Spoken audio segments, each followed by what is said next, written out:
Good morning and welcome to the Executive Committee meeting here in Pocomoke City. At this time, I'd like to introduce the Chief Chaplain for invocation.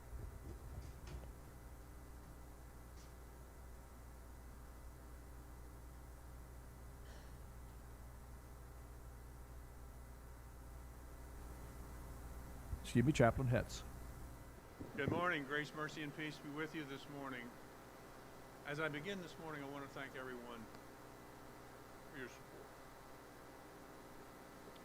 With Lois' passing, thank you for the encouragement, the cards, the well wishes, and all of this stuff. It just shows how big the family is. Thank you. On the prayer list this morning, we have Tim Grayley from Independent Hose, and both of our vice presidents have had medical issues. If you see them walking around with canes and other paraphernalia, just be merciful to them. Let us pray. Our Lord and our God, as we convene this executive committee of the Maryland State Firemen's Association, Father, we thank you for your love and your mercy over us. We thank you for your love that you pour out through us to touch others in our community. Father, we ask for wisdom and guidance for this executive committee as we discuss the business of this association. Be with all those that need a touch of your healing hand. Be merciful to them. Surround all those that grieve. Give them comfort and your grace. Father, we thank you and praise you for all things. Amen. Please stand for the pledge. Do we have a flag out front? Flags out front. Pledge allegiance to the flag of the United States of America and to the republic which stands one nation under God, indivisible, with liberty and justice for all. Thank you. You may be seated. Thank you, and again, good morning and welcome to the February meeting of the Maryland State Firemen Association Executive Committee. This time, the President has some welcoming comments. Well, good morning.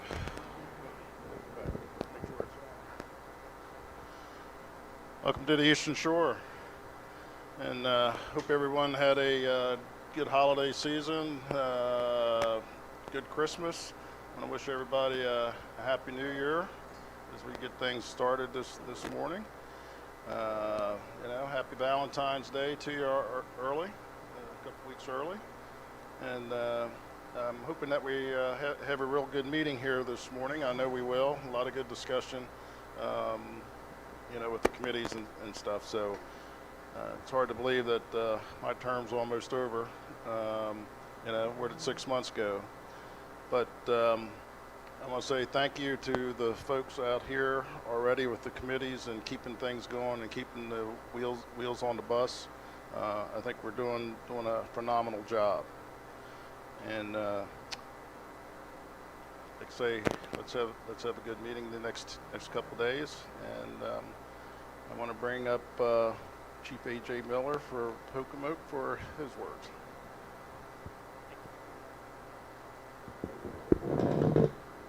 I would just like to welcome everybody to our wonderful town of Pocomoke City and welcome everybody to the Pocomoke City Volunteer Fire Company. Make yourself at home. If you guys want to go over next door to look at all our stuff, feel free. And on behalf of the Pocomoke Fire Company, I'd like to thank you all for all the hard work you do to benefit our members and benefit the wonderful state of Maryland. Thank you.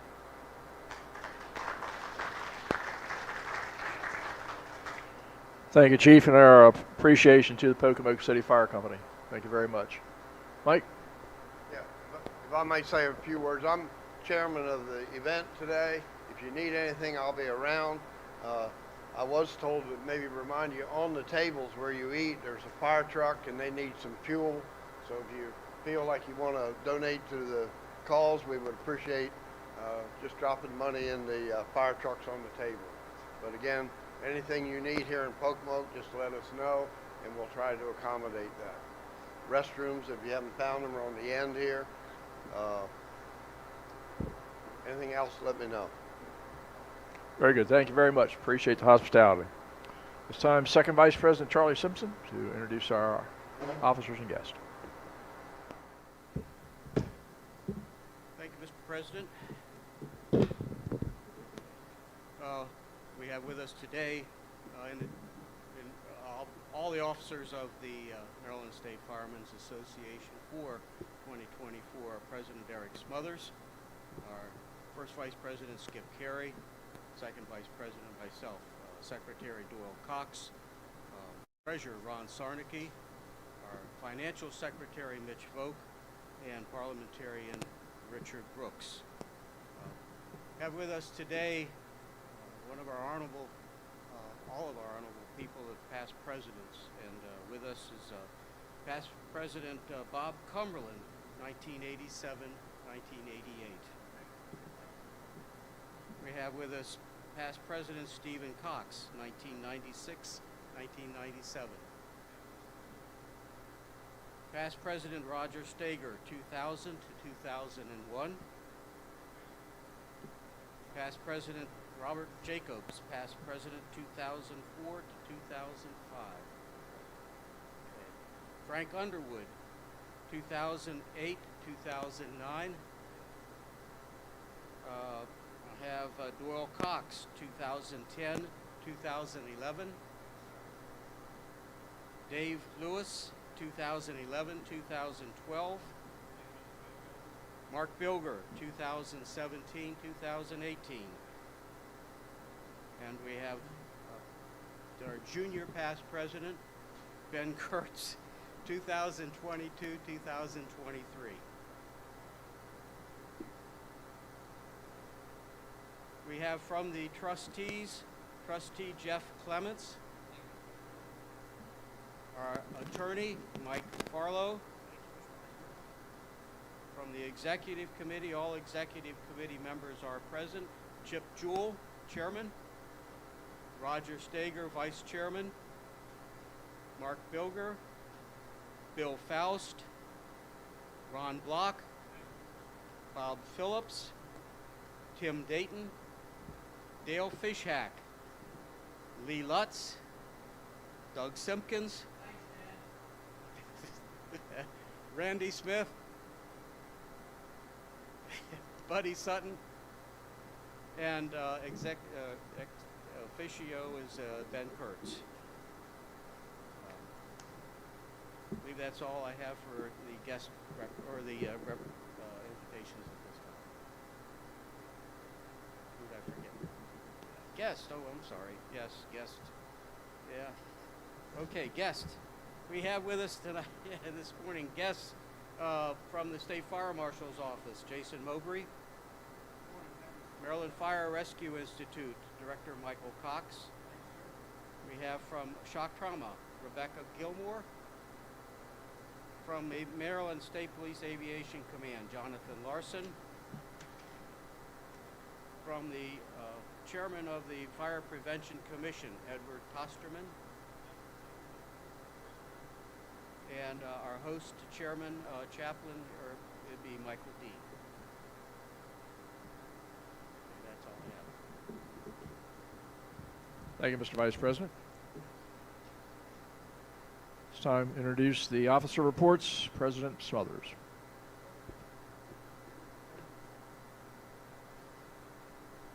Good morning. I filed my report electronically.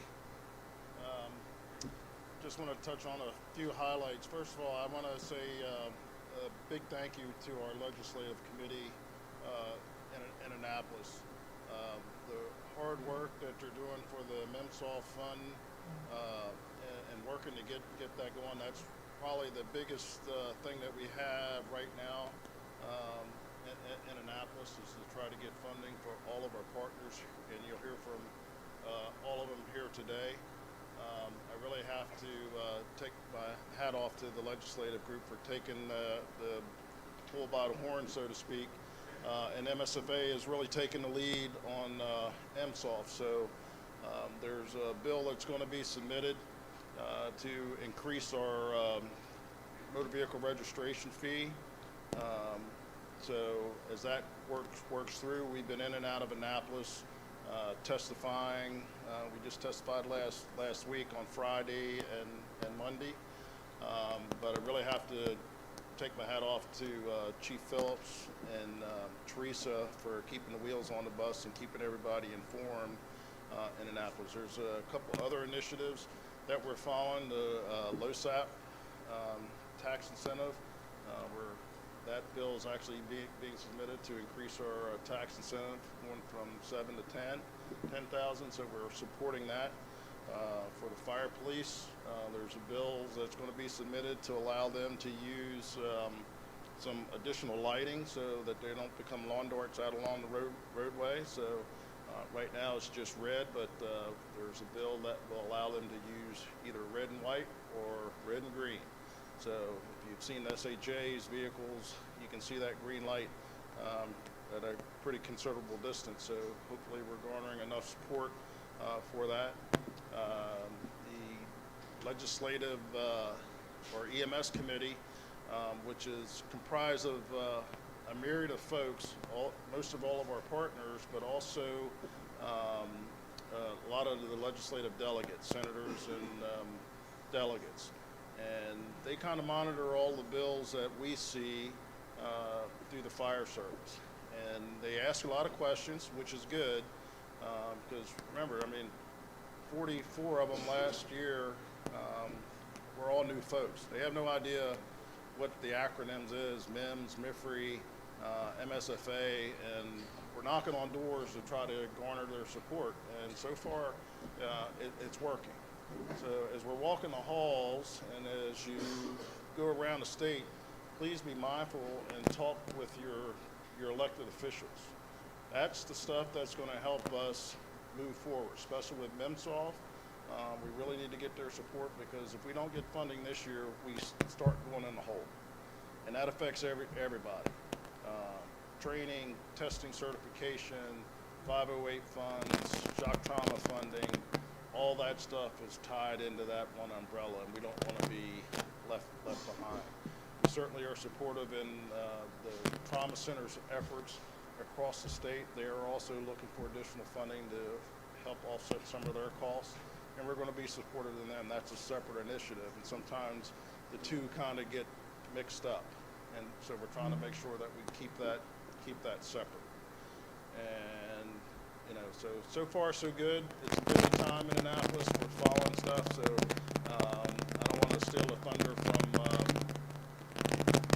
the legislative group when they do their report, but a lot of good things going on.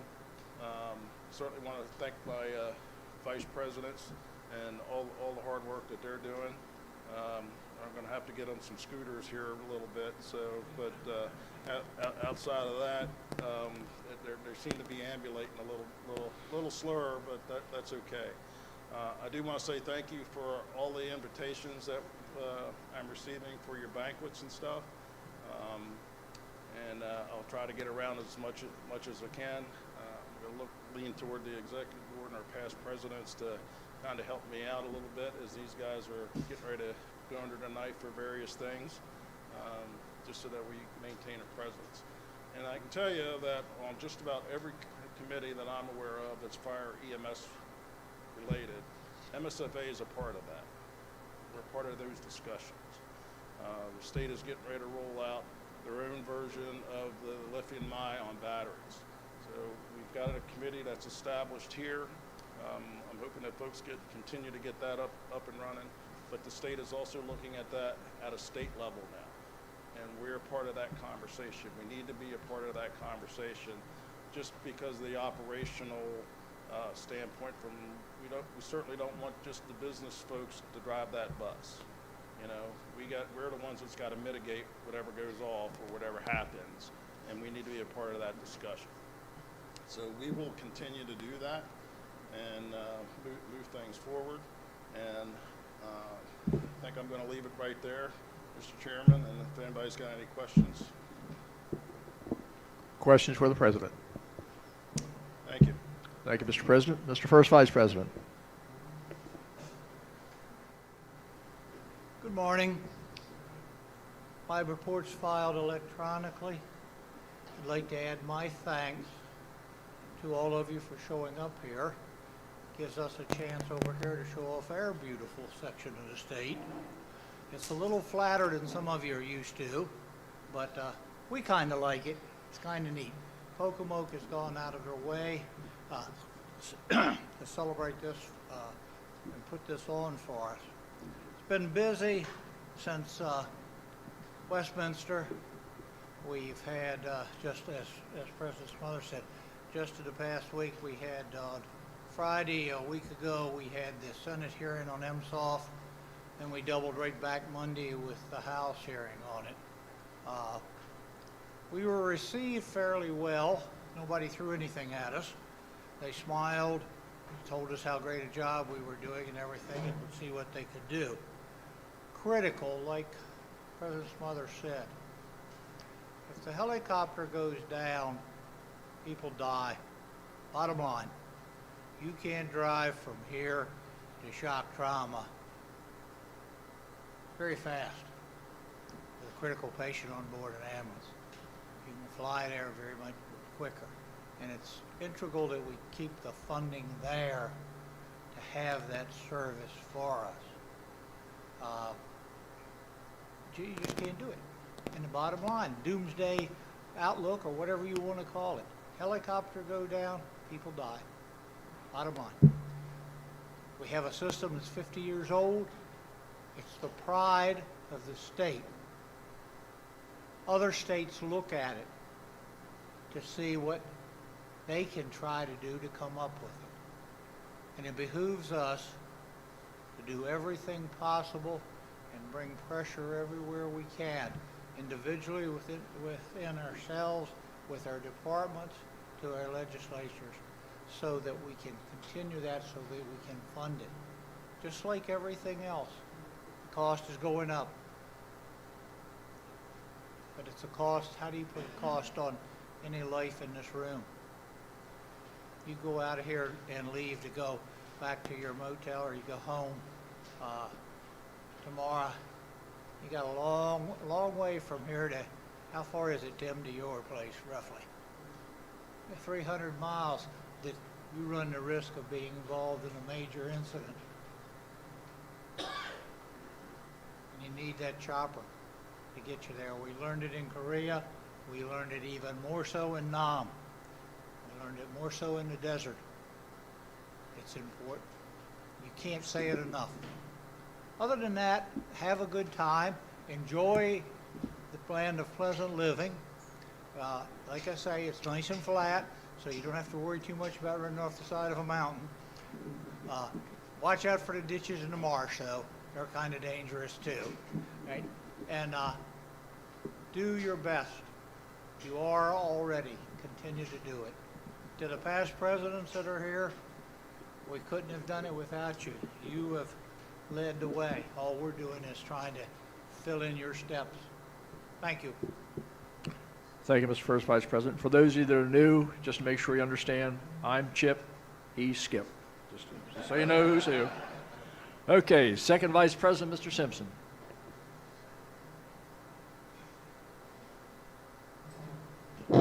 Thank you, Mr. Chairman.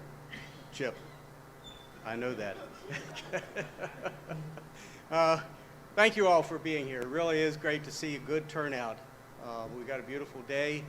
I hope that we'll continue to have a beautiful weekend and get a lot of business done, a lot of things happening.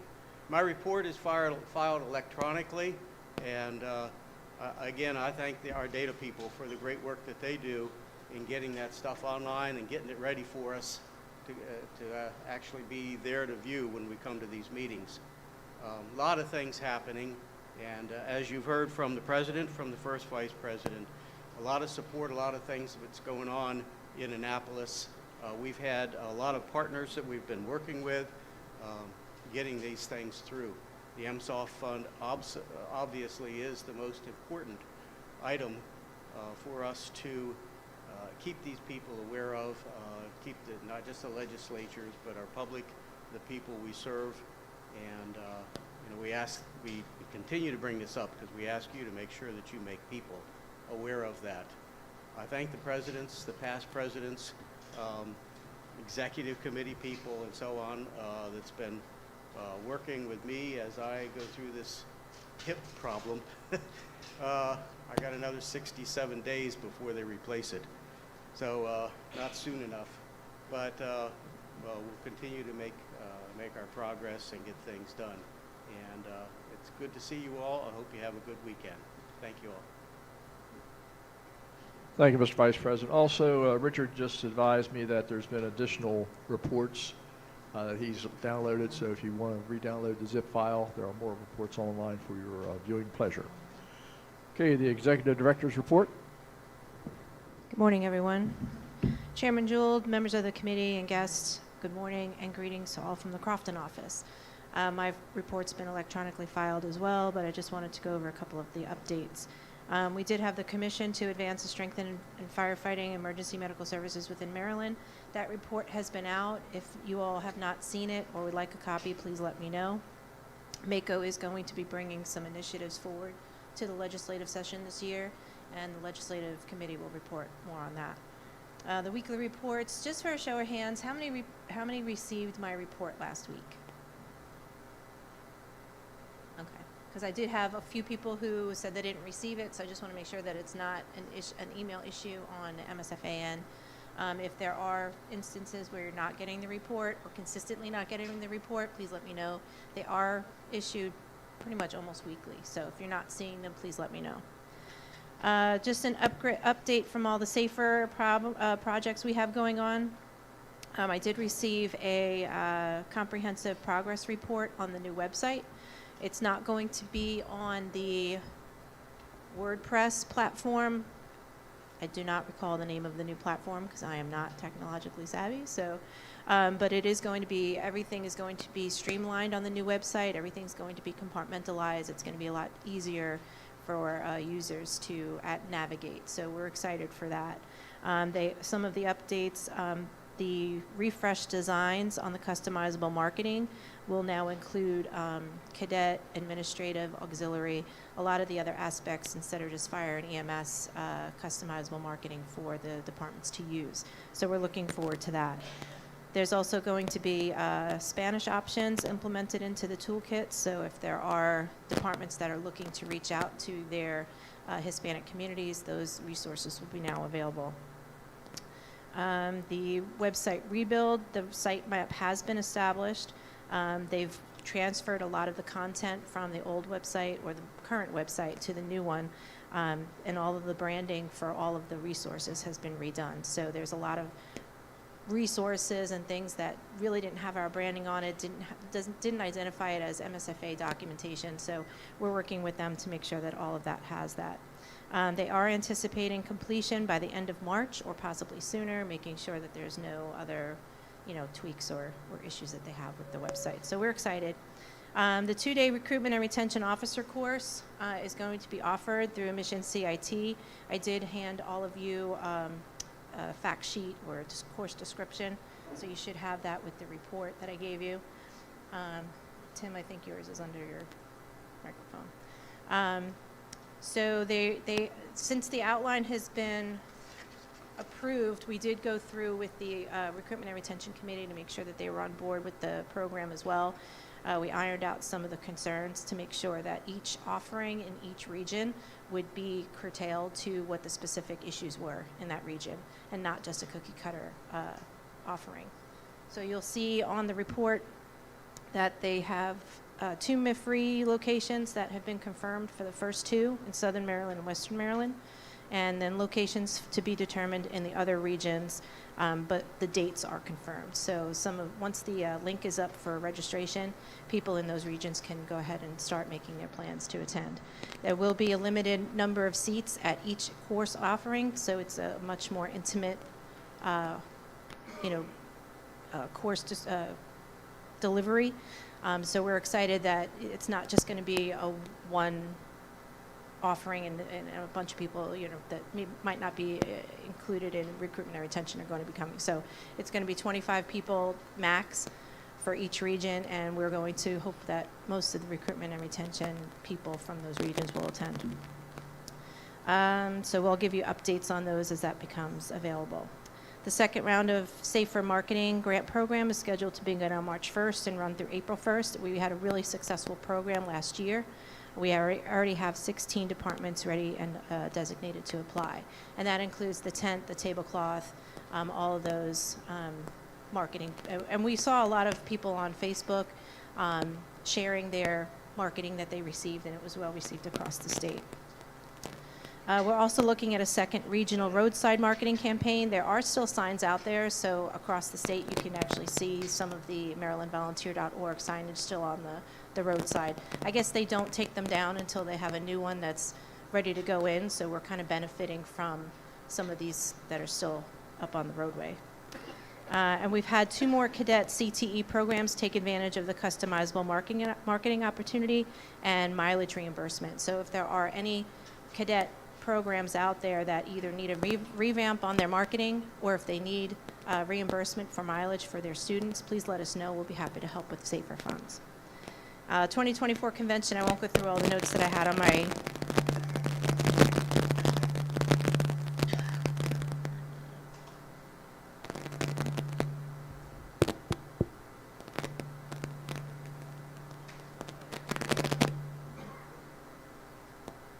okay.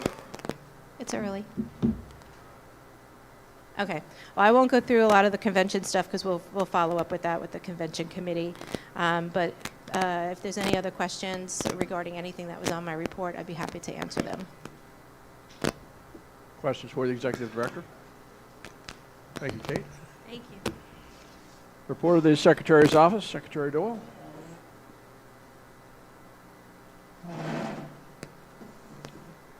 Try a different mic.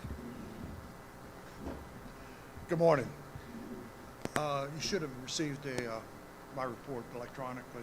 Just a couple items to hit on. Credentials have started coming in. You know, after 1 month in operation, we've only received less than 50. So each one of you on the executive committee needs to contact the departments in your area. Yeah, get them motivated, and so we can get the credentials in and get them up. Randy, just for your information, Calvert County is all but one completed. So good job down there. First mail out should be going out sometime the middle of this month. Ron has given me the information he needs to get out. I have some, but if you have some information that is pertinent to go out with the mail out, let me know and we can get it added in. Mr. Chairman, action item today is the December the 2nd and 3rd Executive Committee meeting at Westminster. Each one of you should have received a copy of it to go over.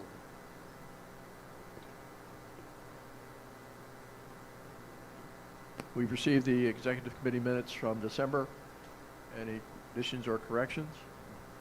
Entertain a motion. Motion by Bill, second by Mark, to approve the minutes. All in favor, signal saying aye. Opposed, nay. Ayes have it, motion carries. Thank you, Mr. Chairman. At the last meeting, Executive Committee meeting, and over the months, the presidents have been passing out directories. If anyone has any corrections, please come back and see me.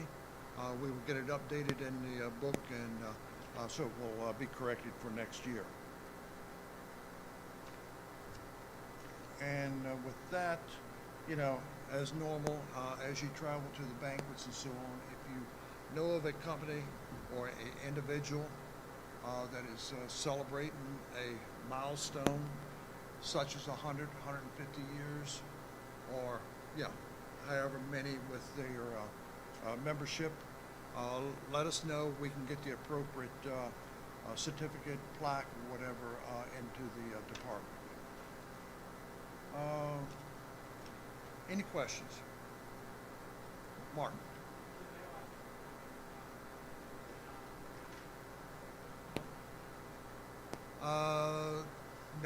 does not have the hotel information in there. Any other questions for the secretary? Hearing none. Thank you, Mr. sir. Secretary. Chief Chaplain's report, Chaplain Long.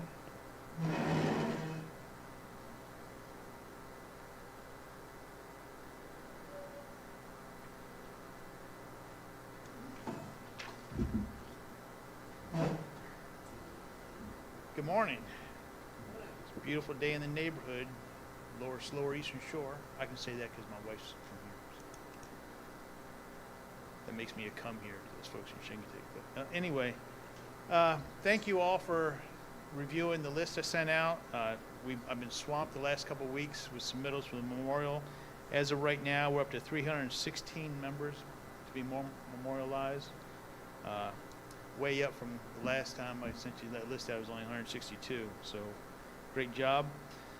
Remind your members, don't wait till the last minute. If a member dies, send them in. We've had quite a few have passed in January already, and so the list is building up for next year's memorial. I want to highlight the Essentials class is coming up on March 18th and 19th down here on the Eastern Shore of Princess Anne. If your members haven't signed up for the chaplain's course, send them to the MIFRE website and get them signed up. No better opportunity to have a free chaplain's course. So, remember, Charlie Barnhart is still dealing with health issues. It seems like one minute I'm getting a phone call, he's in the hospital, and the next minute I'm getting a phone call, he's out of the hospital. So that's a revolving door with him, so please keep him in your prayers. Any questions? Mr. Steger. February 1st. Yeah. Thank you. I'm gracious. I'm gracious of this. A fluid February 1st deadline, so don't go too much farther. Thank you. Thank you, John. Okay, Ladies Auxiliary, President Maine. Good morning, everyone. Good morning. I'd like to introduce my officers, Senior Vice President Sherry Steffen, Junior Vice President Joan Kramer. We have Financial Secretary Jennifer Moats. We have Vice Chaplain Samantha Butterfield. The past president we have is Sandy Lutz, 2010-2011. Past President Teresa Crispin, 2011-2012. The auxiliary has been very busy. Our Bessie Marshall committee's been going strong, been very busy with different cases. If you know of any auxiliary or individuals interested in joining state auxiliary, get in touch with our officers on that. The February mailing has went out. Our spring conference is April the 27th at Brunswick Eagles. Our open house is April the 26th, 6 to 8 at the Brunswick Ambulance and Rescue Company. If you need anything, please let me know, and have a wonderful executive meeting weekend. Thank you, Madam President. Any questions for the Ladies Auxiliary? Hearing none. Welcome our fire prevention ambassadors this morning, Madeline Moore and Ashton Borchek. So good morning. I just want to thank everyone for their support, again, for during our terms. It's been great traveling with Ashley and getting to spread the fire prevention messages. Since December, I've traveled 424.7 miles, and I've attended 10 events. Since June, I've traveled 2,344.7 miles and 54 events I've attended. So, update on my activity book. It's here. So, I do have one copy with me. This is not the finalized one yet, because there has to be some changes to this book, but you can take a look at it at my seat. The only changes with it will be an added page to let everyone know that there is Braille included with it. And in this book, the Braille pages are in the back, so the Braille pages will be moved. So it's behind each of the worded pages, so it will be used for anyone that would like an activity book. And then lastly, I just want to remind everyone to keep anything that can burn 3 feet away from heating equipment. Thank you. Thank you, madam. Ashley?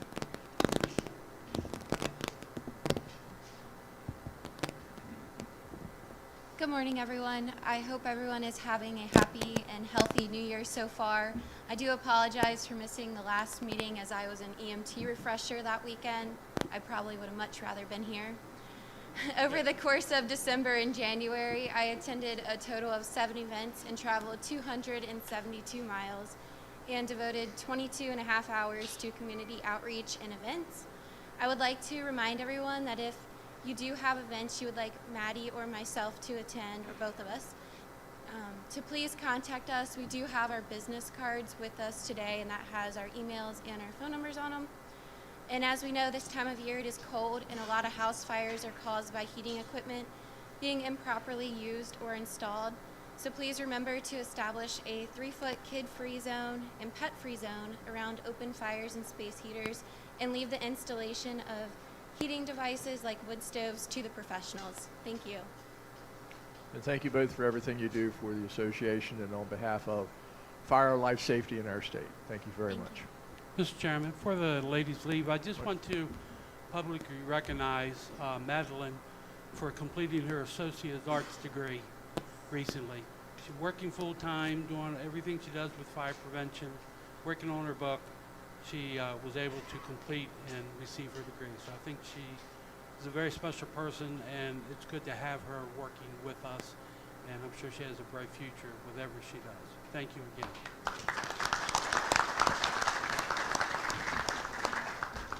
And if you want Congratulations, sponge cake, see her mom.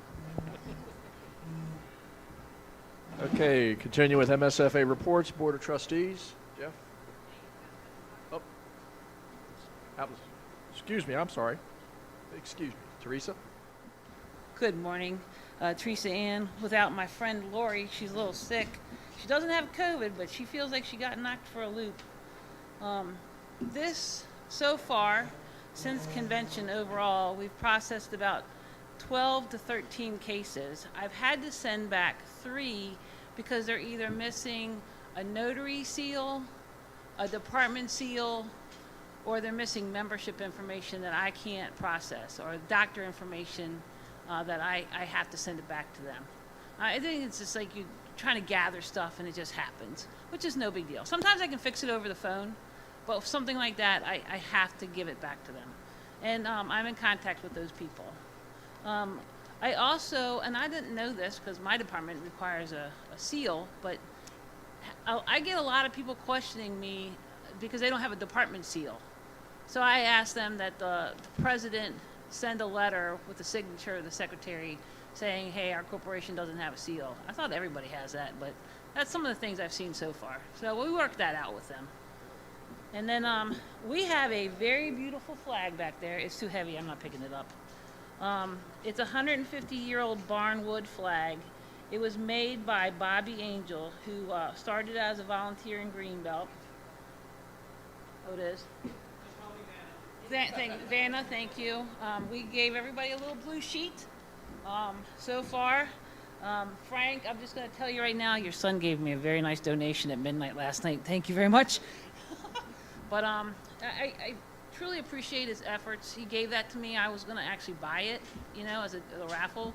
But when he handed it to me, I was very taken back. So you'll see the different things. So come back there. We'll draw it at noontime. We're going to put everybody's name on the spinny wheel, and we'll pick a name. But again, if you know of anybody that needs Bessie Marshall, please reach out. We did get the tickets out to everybody. So if you haven't given your tickets to your departments, Lori would probably be yelling at you right now at that part of the game plan. But we just need to get that stuff back to us as soon as possible so we can include that into the profits, because ultimately that pays a majority of the cases that we get is from those tickets. That's why it's so important. And I know that everybody's going to say things. Mitch says it about the $10,000 raffle. We've got other things that are going down, but this is an integral part of how this fund is it gets done. That's our biggest soul thing, is the aspects of that the tickets. So please, please, please, I beg you, please, get with your companies and ask them to turn those tickets back in, because ultimately, that's something that we need back. So thank you, and if you have any questions, we'll be back in the corner. Any questions for Teresa? Okay, thank you. Okay, Jeff, you're up. And attorney's report to be on deck. Morning, Mr. Chairman, members of the Executive Committee. Doug couldn't be here today, he sends his apologies. The trustees met on December 28th, 2023 via Zoom. All contact information was checked and verified for all trustees. The trustees approved the LODD claim for Michael McTighe from Sandy Spring VFD at a Tier 2 level. He died as a result of a motorcycle accident while traveling home from the monthly company meeting in uniform. Unfortunately, there was no surviving spouse, children, or parents who could receive the monthly benefits, so a claim was filed by Sandy Spring VFD, and his brother was able to receive Tier 2 benefits for reimbursement of some funeral expenses, and the Maryland Firefighters Memorial was notified of this LODD. All trustees now have thumb drives with records from the past 5 years and some other information relevant to the trustees. Also, a thumb drive was recently found that belonged to past trustee Chairman Danny Carpenter, which has a large amount of records and information compiled prior to the 2018 convention. This thumb drive was found among some old documents that Danny kept for his own use. The thumb drive will provide a huge amount of history for the trustees and the MSFA. At the time that Doug wrote this report, we hadn't had any update on a new computer. However, Secretary Tommy Manley did speak with Richard recently this past week, and he is working on a new computer as I speak that I'm going to take back to Secretary Manley. I will be initiating the process of getting our old archive records on the MSFA server, along with current day information as it is generated, and we will be retaining hard copies of records 10 years back and accounts that are still being paid. Generally, there's not been a lot of activity for the trustees since the last executive committee meeting, and we remain ready to assist with any questions, reference benefits, procedures for filing claim for benefits.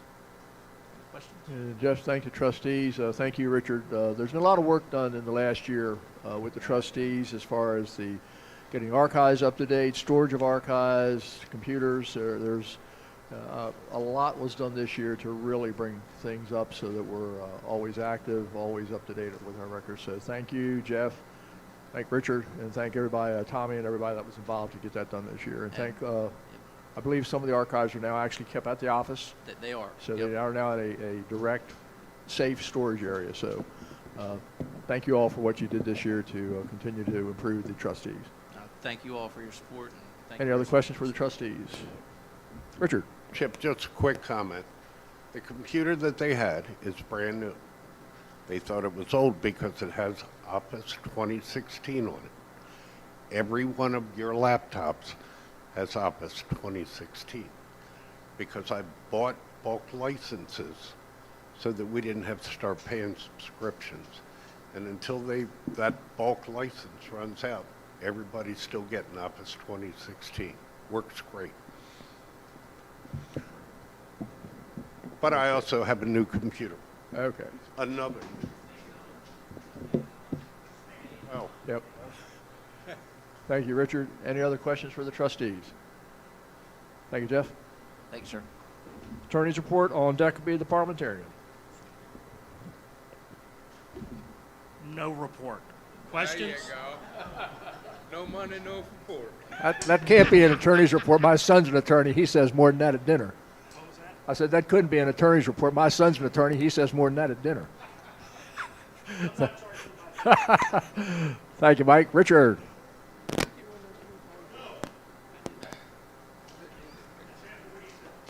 Very good.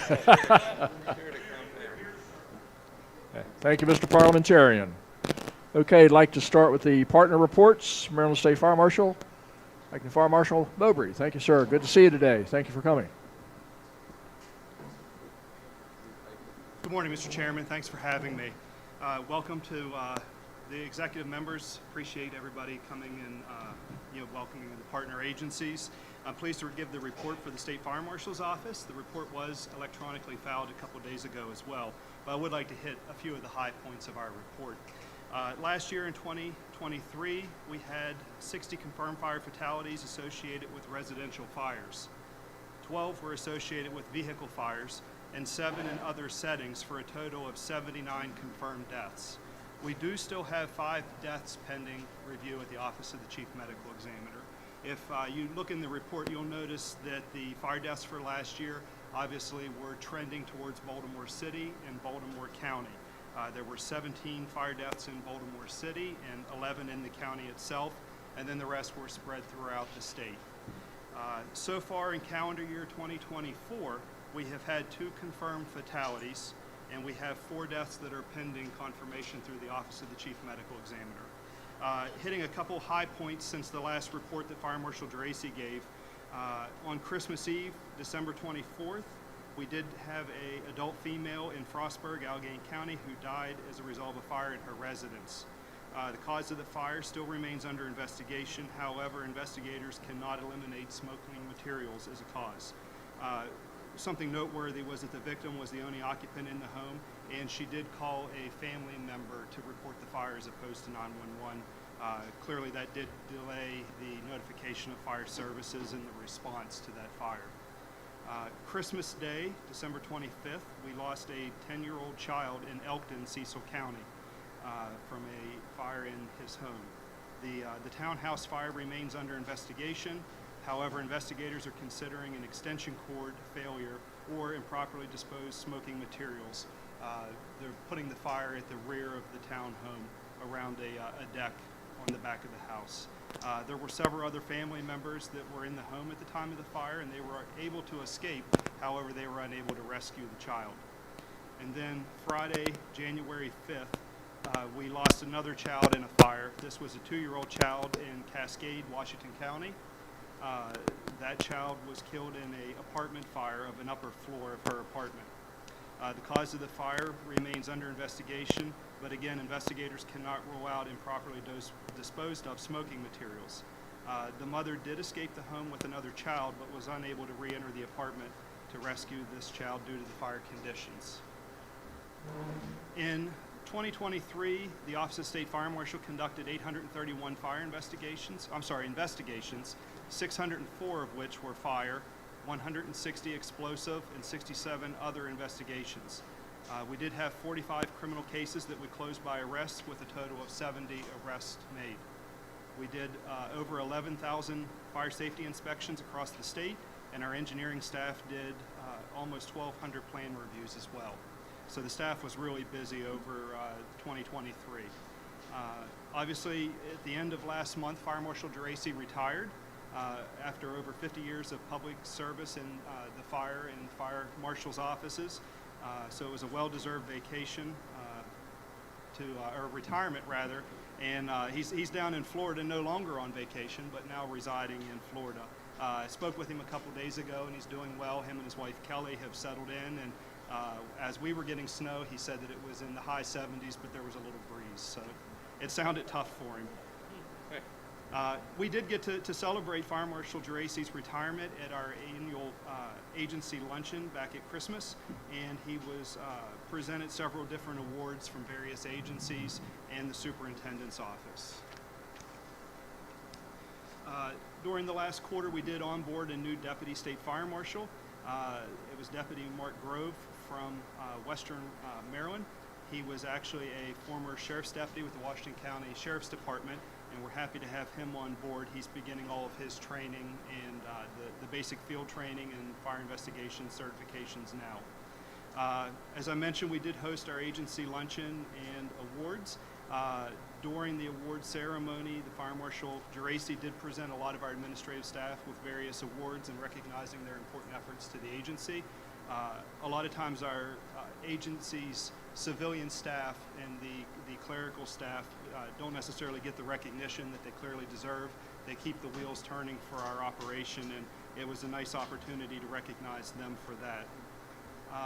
In December, we did conduct a sign dedication. We worked with the Rockville Volunteer Fire Department to do a roadside dedication of a memorial sign along I-270 in Rockville for our fallen Deputy Chief State Fire Marshal Sandra Cohen. As you guys remember, several years ago, Sandra was struck by a car and killed as he was rendering aid to a vehicle that was broke down in the roadway. So that was a very nice dedication, and we were appreciative of the Rockville Fire Department for their hospitality. They had members of the fire service, the fire marshal's office, and the family come back to the fire department afterwards for fellowship and a dinner, so that was very nice. During December, we also were engaged in a lot of community outreach and community risk reduction. Our sworn staff participated in several events called Shop with a Cop or Police Presenting Packages. Basically, these events are an outstanding opportunity to integrate with the youth of our communities. Most of the time, the school systems identify children that are either at risk or at need, and they partner them up with a law enforcement officer to include our staff.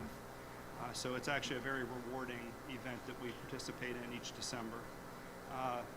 Want to give a big thanks to the MSFA Legislative Committee. We've been working with them weekly on various bills that have been coming up. I'm sure, as you guys are aware, this is a very, very busy session at Annapolis. There's been a lot of bills that have been coming back and forth that we've been involved with or giving responses for. I just highlighted a few of these bills that stood out to us. As the President already mentioned, one was the Lithium-Ion Battery Commission. We're working, there was a bill that came out of Frederick County Fire Department in reference to corrugated stainless steel tubing for gas fuel piping systems. And there is just another various bills that we're working on or either monitoring or giving reports back to. There are a list of several departments that still have overdue MFERS reports for the calendar year 2023. As of earlier this week, that list is included in my report. And I would like to just say that there were two issues that aren't necessarily in the report, but as of the middle of last week, there were 12 applications for the State Fire Marshal position. That position was posted shortly after the new year, and it actually closed last night at midnight. I have not been given any more update on if that number has increased or who may have applied, but that list will be verified by the Human Resource Department of State Police. They will then submit the list of qualified applicants to the Fire Prevention Commission. Prevention Commission will go through their selection process and send 3 names to the Secretary of State Police. Secretary of State Police will then do their review process, and they will select a state fire marshal and make that appointment. I'm very excited that the application period was announced as early as it was. Initial indications was that it may actually have been delayed until after the legislative session. Happy to say that it was not, and I look forward to onboarding a new fire marshal as soon as we can. So that's very exciting. The other item that I'd like to mention is that I did issue a memorandum to all of our code enforcement personnel throughout the state this past week as it relates to enforcement of the amicable hazard requirement for non-sprinkler residential high-rise buildings.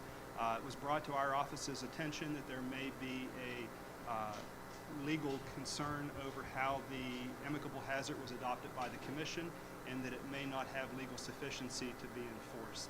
At that point, I did request legal guidance from our counsel. Counsel did give guidance that there were procedural violations of that adoption and that it did not have legal sufficiency. So as such, we're not able to enforce that specific requirement as it's been adopted. However, it is important to note that an individual inspection or finding of a particular building to have an amicable hazard could still be enforced underneath of that requirement on a case-by-case basis.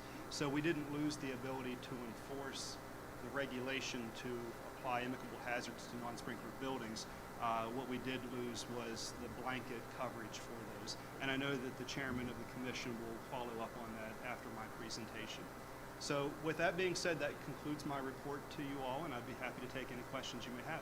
Mr. Chairman, Questions? Mark? could you provide us an update on the National Fire Academy going to a new reporting system?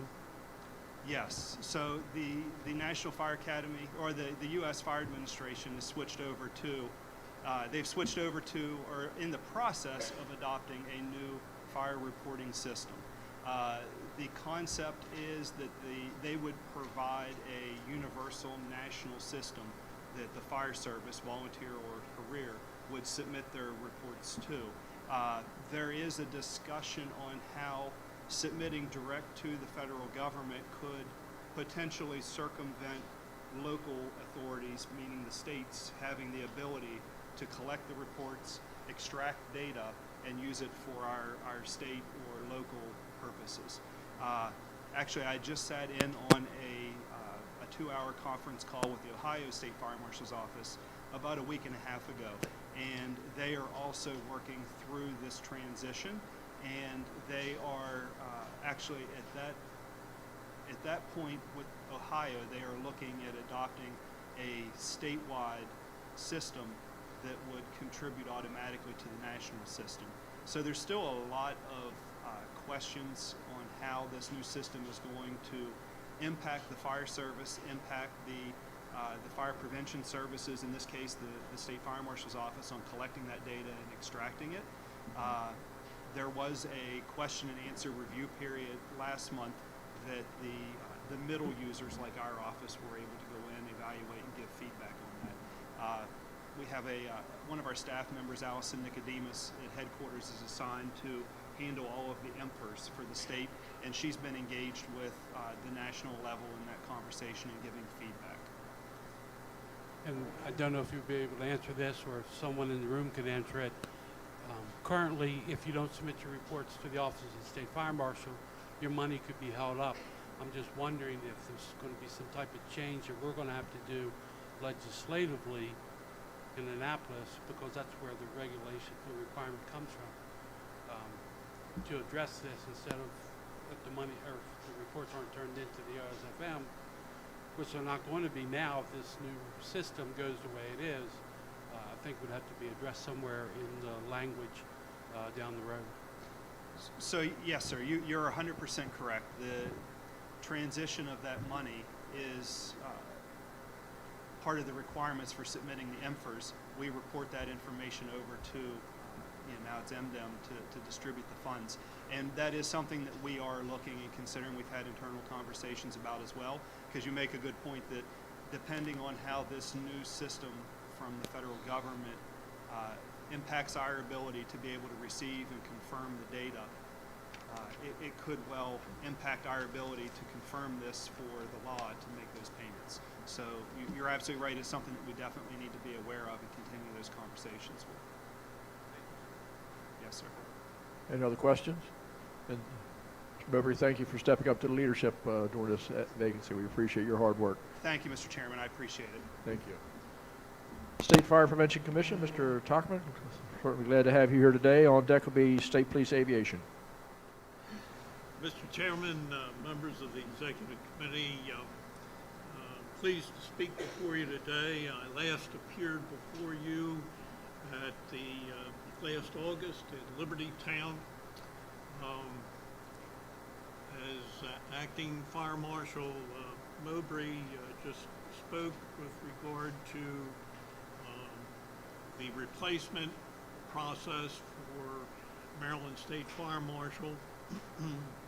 That, in conjunction with the adoption of the 2024 edition of the State Fire Prevention Code, to me are the two most important responsibilities of the Commission. And as Chairman, the Commission will personally interview each of the applicants that meets the basic requirements of the position face to face. It's much too important of a responsibility to do it any other way.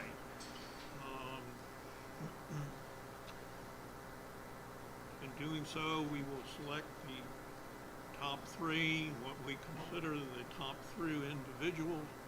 We will forward those individuals' names to the Superintendent of the State Police, who has the authority, in conjunction with the Governor, to make the final selection. We've had 4 good, state fire marshals, beginning with Robbie Robertson and ending with Ryan Barassi.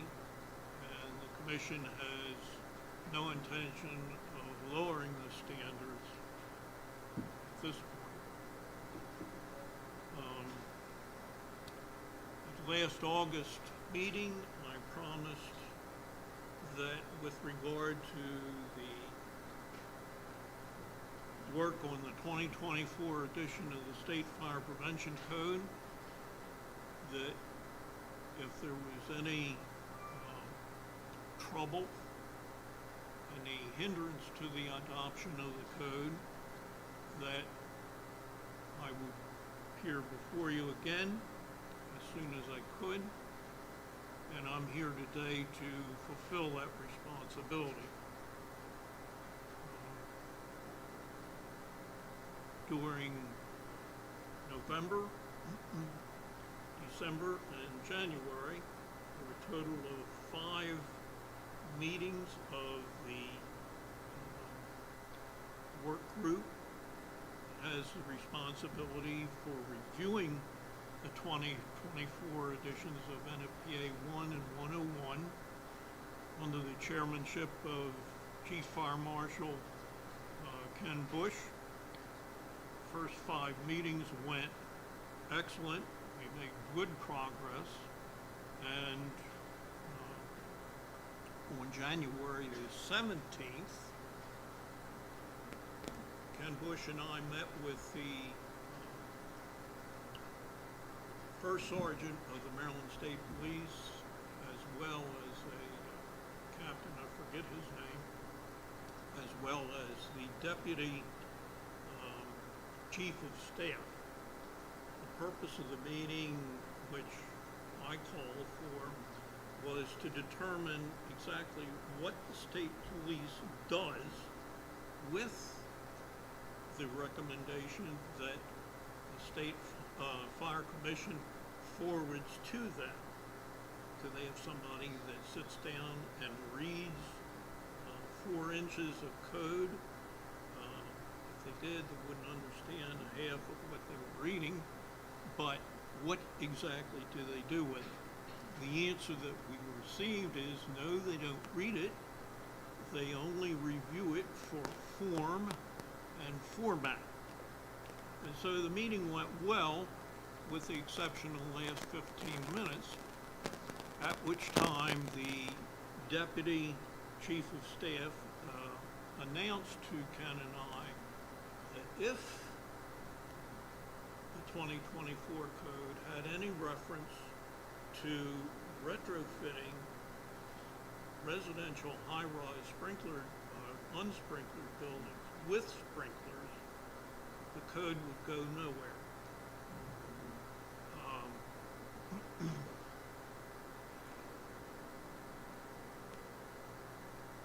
On January the 24th, that meeting was on the 17th. On January the 24th, Ken held the 6th and final meeting of the Code Review Group.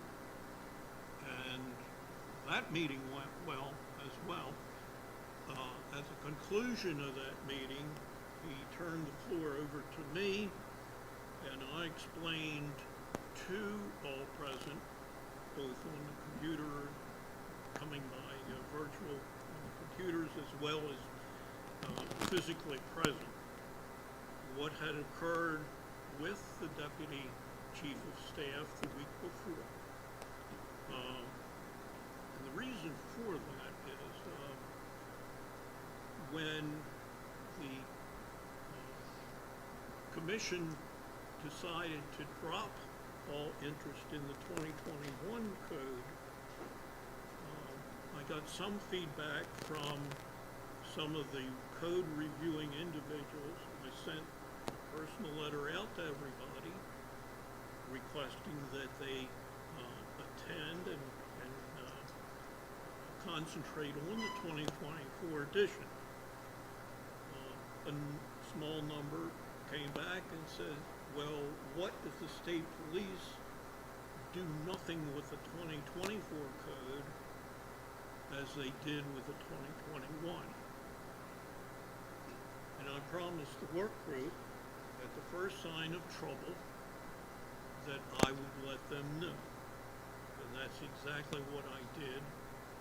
At the conclusion of the 6th meeting, I let them know what had occurred a week before. At the conclusion of the January 24th meeting, Ken turned the floor over to me. I told those in attendance what had happened. After answering a few questions, Ken took the meeting back under his control and asked the all in attendance, what do you want to do? Do you want to remove all references to retroactive sprinkling of residential high-rise buildings, or do you want the code to go forward as it is presently? There was absolutely no feedback that the code should go back without the sprinkler requirements intact.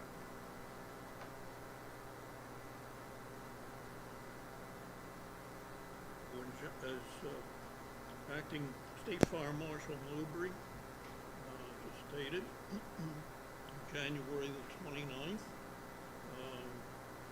he put out a letter to everybody, all enforcement individuals statewide, that they had received I assume from the Maryland State Police's Assistant Attorney General, that the commission didn't do things right. There's some I that we didn't dot, or some T that we didn't cross. I've yet to know or learn what that dot cross T is, but anyway. And so the State Fire Marshal's Office isn't going to enforce what the commission had identified originally. Fast forward to February the 1st, and I received a letter from the Maryland State Chapter of the International Fire Marshals Association. And I'll read that to you.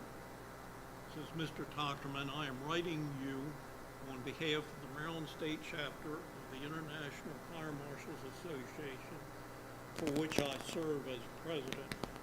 Our chapter, representing all fire marshal offices throughout the state, is organized to support the Maryland State Fire Marshal, the Maryland State Fire Marshal's Office, and local jurisdictions throughout the state of Maryland with assistance in community risk reduction, fire prevention, life safety legislation, public education, and awareness, with the ultimate goal of reducing fires and fire-related injuries and deaths. Our membership strongly supports the classification of existing non-sprinkler high-rise residential buildings as inimical hazards. Additionally, our membership strongly supports the 2024 edition of the State Fire Prevention Code as submitted to the State Fire Prevention Commission. It is our hope that the classification of these high-rise residential buildings as inimical hazards remains in effect, and that the 2024 edition of the State Fire Prevention Code be approved as submitted to the Commission. Signed, Michael S. Custer, President of the Maryland State Chapter. And so I'm here to testify before you today because back in August, I promised you that at the first sign of trouble with the 2024 code, that I would let you know. And this is my first opportunity.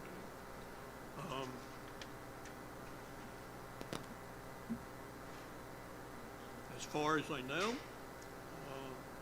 Chief Fire Protection Engineer Ken Bush is on track to present the amended 2024 code to the commission at its February 15th meeting. The burden of decision, what will be done with that 2024 code as amended, will fall upon 8 voting members, commission members. Commissioner Bilger, Commissioner Jared Johnson, and Commissioner Dan Stevens are here today. As chairman, I neither make motions nor do I vote on motions unless there's a time.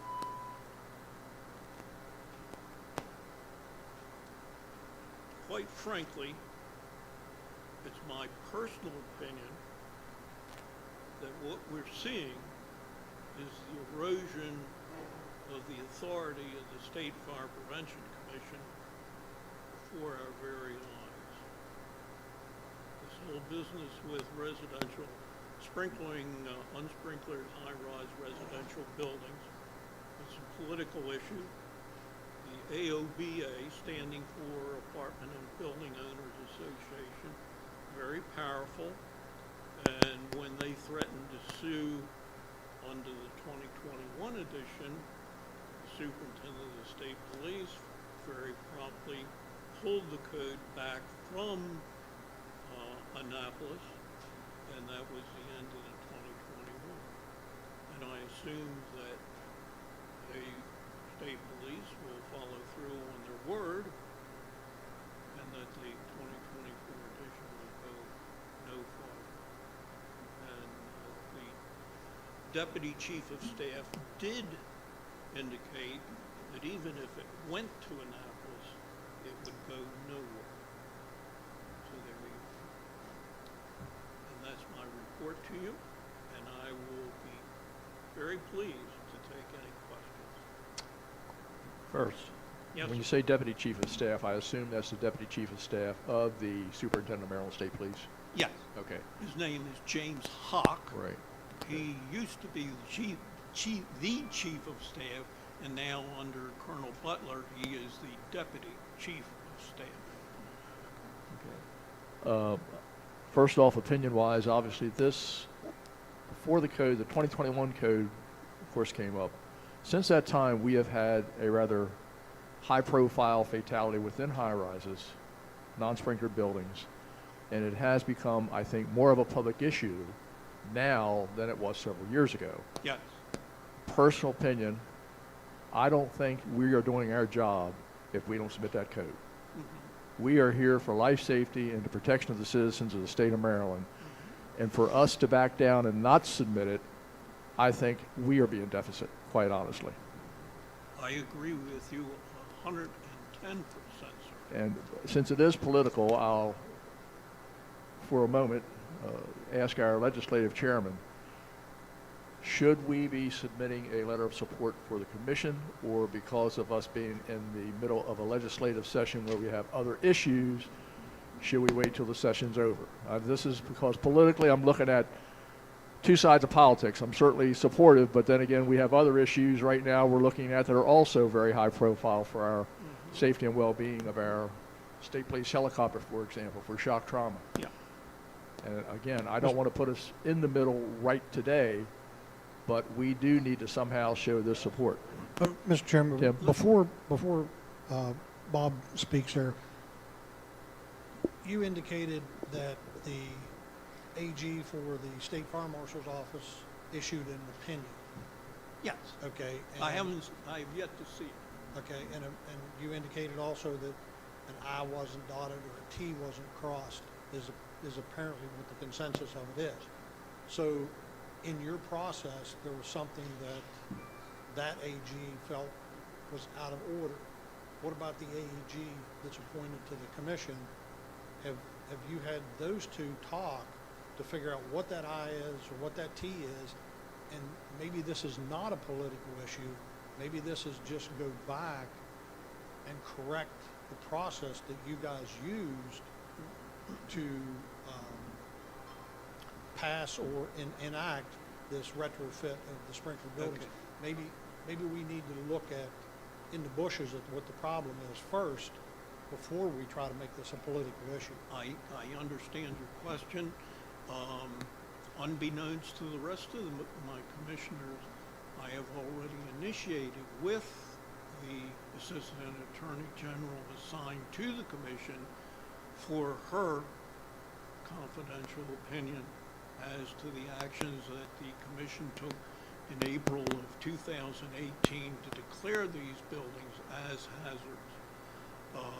That's number one. I even went as far as in a discussion with her to say, well, what's the problem if the commission goes back, be it February or April meeting, whatever, and visit the issue all over again, and after finding out what the undotted I or uncrossed T is, and if the commissioners are so inclined, go through the process, dotting all I's and crossing all T's.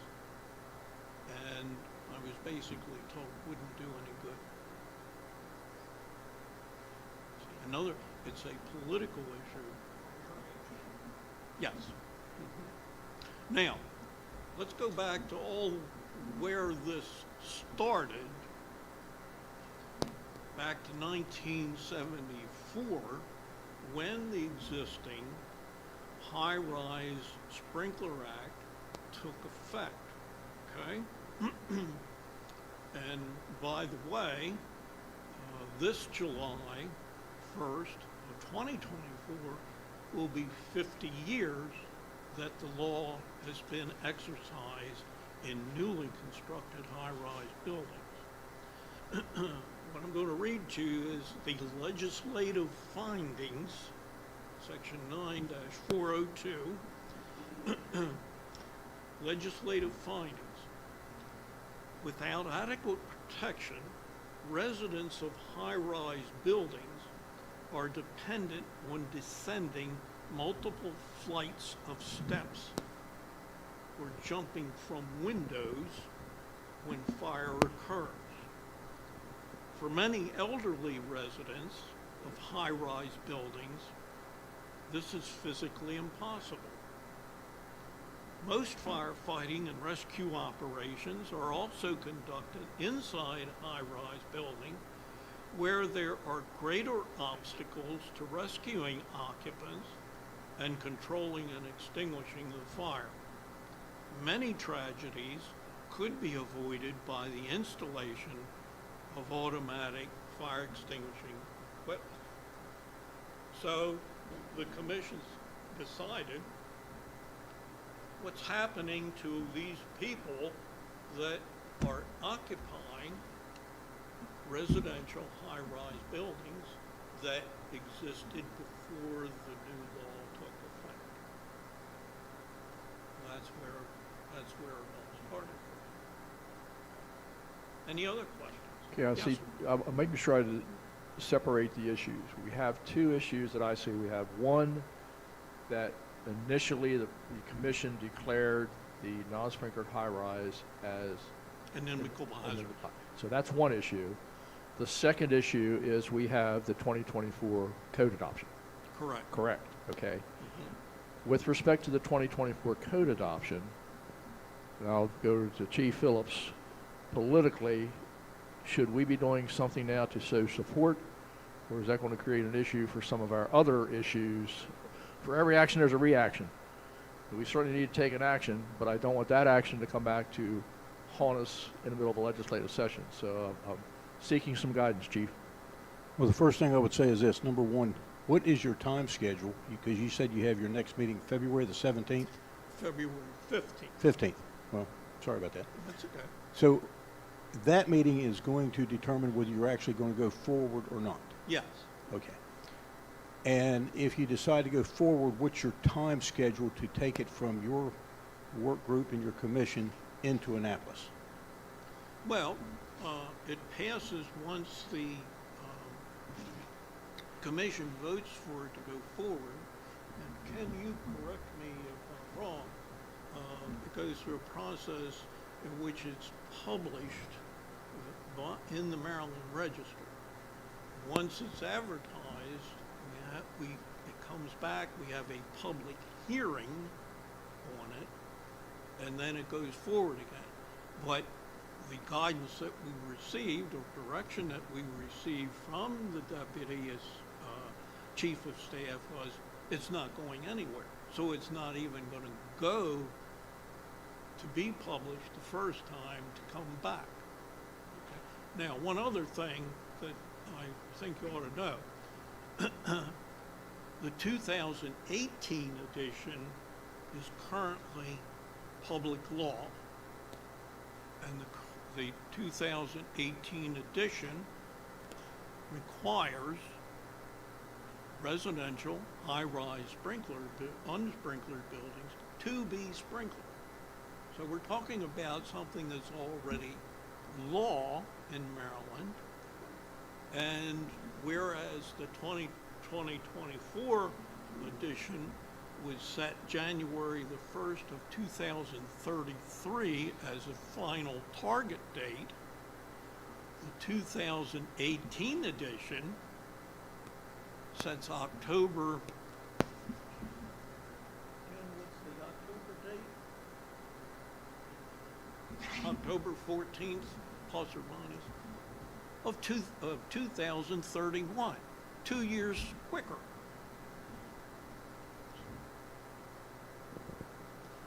Obviously, I think, though, that it'll go to court if nothing happens. So my answer to your question, what should we do? Number one, in Annapolis, everything's about timing. That's why I ask, how long is it going to take to get there? The second thing I'm going to tell you is, don't fight a battle. Either A, you can't win, or B, you don't need to fight. Due to timing, if you don't get that out, if you have your meeting on the 15th, you probably won't get your paperwork and everything moved. I'm going to guess for 10 working days. So now we're at the beginning of March. You're not going to get it through physically. You would be really, really lucky if it even sees the light of day going in that late. I would say the first thing we do is not take immediate action right this minute. Let's see how far it progresses. If we're going to, and I have no problem supporting it, don't get me wrong, but don't fight a battle you don't have to fight. That's where I would go with that. Who had a question? Fire Marshal. If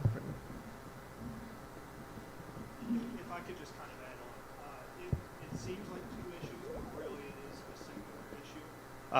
The way the fire code is written, they have existing chapters for all these different occupancies. And the way the Maryland law is, we cannot enforce those existing chapters of the fire code for existing buildings unless there is an amicable hazard. So if there was any type of building that was built maybe 1980, we actually have to look at what the code was in 1980 and apply the code as it was written then to today, unless there's a hazard. So in the additions, as the chairman pointed out, from 2018 on, it has said for existing residential high-rises that they need to be sprinklered. Under Maryland law, we can't enforce that sprinkler requirement unless there is a amicable hazard. So it doesn't seem that there is an issue, from what I'm being told, with the way the code from NFPA is written, requiring existing high-rises to be sprinklered. The issue is the amicable hazard declaration that would instigate all of these buildings to be retrofitted underneath the code by the date that the chairman had pointed out. So it seems to be that clause, and he can provide more information, but I think that their AG recommended to include a statement in this edition of the code that would up front make that declaration of an amicable hazard, and then it would be codified in the code when it's adopted as a regulation. And the chairman could speak more. So I think that's... Okay, I see the difference. Yes, sir. I thought it was one of two different things. No, they're intertwined. Mr. Chairman, are you currently waiting to have commission members sworn in so they can act? Yes. That's another issue, but I did take care of that one. The governor's appointments office gave appointed 4 new commissioners to the State Fire Prevention Commission back in late November, early December. But then sent them letters saying there was a clerical error, and so therefore you're going to need to take your oaths of office over again. But that's not the end of the story yet. But then when they went to take their oaths of office over again, well, we don't have the right paperwork for you, so we'll let you know. One of those individuals, a fellow named Mark Hopkins, took his paper, this is Harford County, took his paper to the courthouse and said, I want to be sworn in. Here's my paper. And they swore him in. But that left 3, one of which was an existing commissioner running for his second term of 5 years. It wouldn't give him his oath of office. And so I sent a nicely worded message to the governor's appointments office saying, you know, thank you very much. We need to resolve this issue. That was on a Thursday. Last Thursday, I sent a nicely but not as nicely worded message to the governor's appointments office saying, unless these individuals are allowed to take their oaths of office, there's not going to be any official action taken by the State Fire Prevention Commission at its meeting on February the 15th. By the end of the day, I got a message back saying the paperwork is going out today. By this past Tuesday, they should be able to go to the courthouse and take their oaths of office. So that problem should be taken care of by now. Commissioner Johnson, have you taken your oath of office? Okay. All right. So that issue is evaporating. Other questions? Tim, do you have something else? Sure. Any other questions? I think the acting fire marshal kind of clarified that there is that issue, but I think it's more so in the verbiage of how it needs to be in the code moving forward, so that we can enforce it. But there has to be a hazard. Right, yes, and that would be consistent with the memo that we had put out. If we do an individual assessment of a high-rise, and the code enforcement agency, whether it was Montgomery County or Baltimore County, they could go in, do that individual assessment for that high-rise, just like we would do for any building, even that building built in 1980. Any building, we would do the individual assessment, identify the amicable hazards that we have, and then take enforcement action on that and go before the commission. And they could make an independent declaration for that situation, and we could enforce the requirements to retrofit the sprinklers. And obviously that becomes a little bit more labor intensive because you would have to be able to identify each of those buildings as opposed to a blanket declaration. So from our side, as being able to enforce it, we would just have to be able to enforce that individual building on its own, underneath of its own requirements. And if everybody's not familiar, the definition of an amicable hazard is a situation or a hazard that is so pressing that it creates an immediate danger to life or property. So that's kind of a pretty high threshold that we have to meet. Obviously, if a high-rise doesn't have exit signs that are illuminated, that's probably not an amicable hazard. But if the stairwells are constructed in such that you no longer have a fire or smoke-proof enclosure for the occupants to escape from, then that could be articulated as an example of an amicable hazard. So there is a difference whenever we do the code enforcement at being able to meet that threshold. But if we meet the threshold, then we could then enforce the existing chapter of the Fire Prevention Code. Thank you, Fire Marshal. We appreciate it. Thank you. Any other questions? Thank you, Mr. Carter, for coming today and keeping us abreast And I think you understand that this executive committee and hopefully everybody in this room certainly stands behind the life safety of the people in the state of Maryland. We only did with Chief Phillips. Timing is everything in life, and we've got to make sure the timing is right when we jump into I some. might also mention that on February the 15th, when Ken Bush presents it to the commission can move forward with it. They have the authority to change any of the local amendments, and they could also table the issue for as long as they want. So, anyway, okay. Thank us very much for keeping us educated and informed. Thank you, sir. You're welcome. Okay, Maryland State Police Aviation, followed, I think, by MIMS. Is Dr. Delbert here yet? Okay, we may go directly into shock trauma. So. Good morning, everybody. I'm Jonathan Larson. I'm a first sergeant, but not the first sergeant that you met with, okay, with the Maryland State Police. Fast, right? Yeah, let's certainly clarify that. So I'm Assistant Commander. I help oversee helicopter operations over here on the lovely Eastern Shore for the state of Maryland. So welcome. And if you find yourself falling off a mountain over here, you're probably on the sand dunes right along the beach just east of Coastal Highway. There you go. All right, so let's get into it.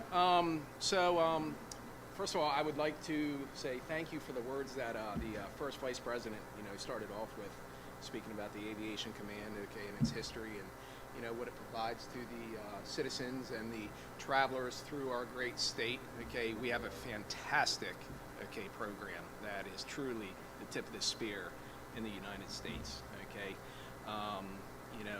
it's been evolving over 54 years. Okay, we're going into our 54 years of service to the state of Maryland, that we provide air medical, law enforcement, search and rescue, homeland security, and disaster assessment. Okay, MSP, we have 10 Augusta Westland Leonardo 139 helicopters. We also have a Piper Saratoga, aka Trooper 9, that we use to help ferry maintenance personnel when we have aircraft that are broken, to get parts, the technicians there to help restore them to service as soon as possible. As you can imagine, if we have a helicopter that breaks down here on the lower Eastern Shore, well, the mothership, is Martin State Airport. So, we can utilize Trooper 9, get those techs down here with the parts needed, to fix that helicopter quick, fast, and in a hurry, and get them back online. We also use it to shuttle, and deliver our whole blood. I'll get into that in a little bit. So as of the end of 2023, Maryland State Police Aviation Command has flown over 165,000 patients. So that's a pretty big milestone there. In 2023, we completed 1,916 medevacs, transported 1,956 patients, responded to 141 law enforcement missions, assisted with 30 apprehensions of some pretty vicious felons, flew 174 search and rescue missions, performed 18 aerial extrications, hoists. The command logged more than 2,760 flight hours, supported by 170 professional trooper, clinicians, pilots, maintenance, and support personnel. Our aircrew training section, which is, so the Maryland State Police, we obviously have our Maryland State Police Academy that, all new troopers go to be indoctrinated into our ways, and our culture. That has been in place since 1935. Now, when those troopers come in, they successfully make it through the academy, and then they come over to the Aviation Command. They have another, academy that they have to go through, and that is our own in-house academy where new trooper paramedics endure a rigorous program, and that is called our aircrew training section. It's composed of our chief flight paramedic, 3 trooper paramedic instructors who provide the initial and upgrade refresher medical training to all the current and incoming trooper clinicians. Aircrew training oversees the command's flight training program and associated section field trainers. So every section, each one of our 7 sections has a in-house trainer as well. Okay, that, if anybody needs any remedial training, or if we have new trooper paramedics, we can partner them up and assign them to work on crew. Not everybody is a great teacher, okay, but we do have some really good teachers, okay, so we make sure that we optimize and utilize them. So in 2023, the aircrew training section processed and upgraded 7 trooper clinicians from rescue tech to crew chief. The crew chief, for those who don't know, is the lead flight paramedic. So when we show up on a scene and we step into the back of the medic unit, we typically, the one who comes in the side door is the lead paramedic. The one who comes in the back is the rescue tech, might be the junior. However, we do routinely, we have more crew chiefs than we do rescue techs, okay? It took us a while to get to that point, so we do fly with a lot of double crew chiefs. So we just kind of like leapfrog, hey, I'll take lead on this call, you have the next one, because I don't want to get hosed with 2, EMEDs reports, okay, on a night shift. So rank has privilege, right?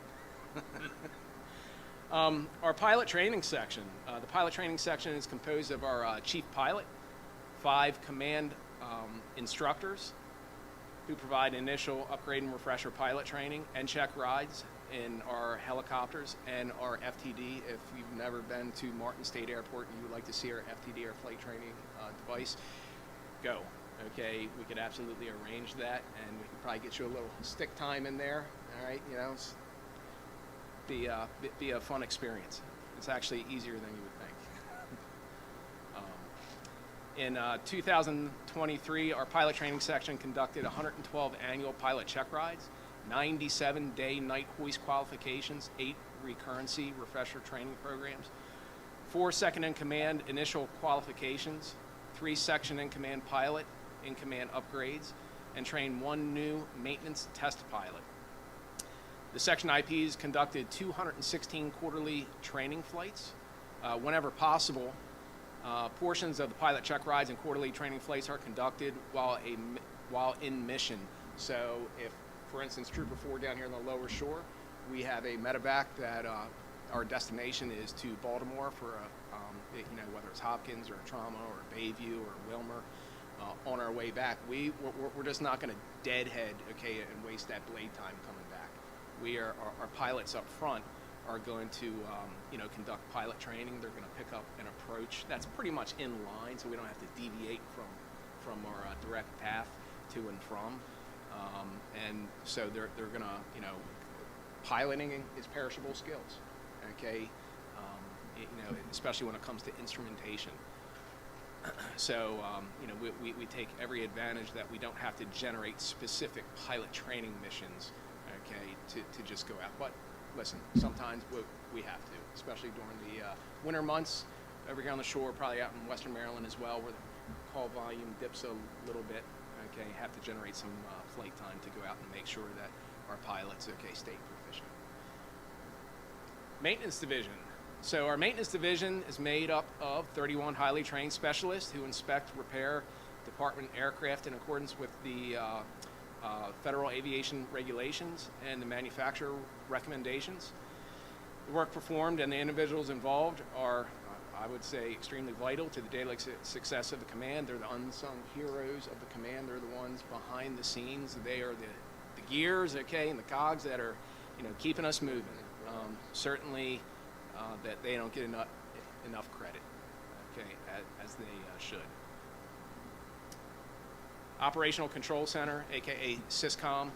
The Operational Control Center consists of 6 full-time duty officers who receive assigned requests to the MSPAC services within the state and surrounding areas. The duty officers are responsible for mission coordination, fleet management, command staff notification, continuous weather monitoring, and consultation with the pilots during questionable weather events, and they work hand in hand with the MIM staff and EMRC, conducting the call intake, dispatching, and having the overall, the duty officer's job is 100% of the time, okay, is to have situational awareness throughout the entire state of Maryland, okay, and all the aerial assets that are either idle or are on mission, okay, flying. Our whole blood program. In May of 2023, the Aviation Command began carrying whole blood on each of its 7 helicopters, instituting the first statewide program of this type in the United States. Ground-based EMS operations have, whole blood, okay, but we are the first HEMS outfit, okay, to do it statewide. This new capability was a result of years of work by a collaborative team by the Maryland State Police Aviation Command, University of Maryland Shock Trauma, University of Maryland Medical Center Blood Bank. Each helicopter is equipped with 2 units of low titer O positive whole blood and is available to treat critically injured patients with significant blood loss. Prior to arriving at a trauma center, the impact of transfusing whole blood has been remarkable for 63 patients transported between May and the end of 2023. Several lives have already been saved as a result of receiving whole blood in the field, okay? It buys the patient's time, okay? And I'm telling you right now, I have seen so many patients, okay, prior to us having the blood, going from down here on the lower shore, where depending if we have a headwind or a tailwind, if we have a good tailwind pushing us, we can make it from Ocean City up to Shock Trauma in probably between 40 to 45 minutes. If we have a really good headwind pushing against us, nobody likes a headwind, right? Okay. It could take us anywhere. It could take us up to an hour. So, and I have seen, once we get north of the Bay Bridge, from Bay Bridge to Shock Trauma, you're looking at probably about an 8-minute flight. So typically around there, because by the time, the insult to injury, the golden hour starts when? It's not when we get called. It starts when the accident happens. So by the time, ground gets there, they say, hey, we need it, aviation. By the time we get there, we're already behind the curve. We all know that, okay? So, one, hey, early activation, okay? Call us early. Tell that to all your providers. Call us early. You can always cancel us en route, okay? If it's the acuity's not as what it sounded like when it first came out. Once we get north of the Bay Bridge, okay, we're already behind that curve. We're already pretty much over the golden hour, and we start to see patients decompensate. And then once we get inside the Key Bridge, we've got about a 3-minute flight, and you really start to see them decompensate. And then when you're on short final landing, that's typically, when it really starts to go south, and, you better warm up your CPR hands. But whole blood buys us that time for those patients who are decompensating, okay, and need, fluid resuscitation. And they don't need watered down Kool-Aid. They need blood, okay? And we now have that capability. And that is remarkable. And every person in the state of Maryland, okay, should feel really, really blessed, okay, for this entire organization, okay, as a whole. Our trauma system in the state of Maryland is, you can't find it anywhere else. Our instrument flight program. In 2023, MSPAC expanded its IFR policies to begin responding to a wider range of medevac requests in unfavorable weather conditions, which are in accordance with IFR regulations set forth in the FAR-AIM. MSPAC pilots now utilize avionic instruments inside the aircraft to navigate to designated LZs and at airports and hospitals and other approved helicopter pads with electronic instrument approaches. This expansion enhances the capabilities of the command while providing access to critical life-saving resources, ensuring the overall safety of the program. Throughout 2023, the MSPAC conducted 66 medevacs, 1 law enforcement, and 2 SAR missions utilizing new IFR policies and procedures. Big shout out to the town of Ocean City here. So in October of 2023, the town of Ocean City was approved funding to establish a helicopter instrument approach procedure and departure procedure to the location of the Northside Park West Lagoon Field. with the assistance of the Maryland State Police Aviation Command. A contract has been signed for an approved vendor to create the IAP to Northside Park and perform the IAP certification. I haven't actually seen it yet. I saw a rough cut of it and it looked pretty good. So folks who are down in Ocean City, when the weather is unfavorable, okay, we can, and we're not in freezing conditions, we can now depart Salisbury, okay, or not even Trooper 4, it can be any of us. Any of the helicopters can shoot and approach directly into Ocean City. I mean, nobody's ever been in Ocean City during the summertime and, you know, got stuck in traffic, right? So, that's a huge step in the right direction. Okay, and the approach is the first in the state of Maryland that is not directly to an airport or to a helipad at a hospital. So it is the first of its kind. And I've already been receiving phone calls from some of the other jurisdictions around saying, hey, can you help us possibly get one of these? So if anybody needs help with that, feel free to call me.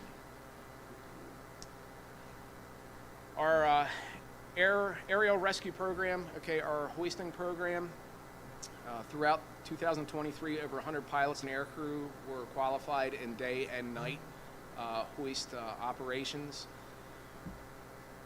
The highly trained crews executed 18 hoist rescues this year in diverse, challenging terrain, from mountainsides to mudflats to underway cruise ships in the bay, heading out into the Atlantic Ocean.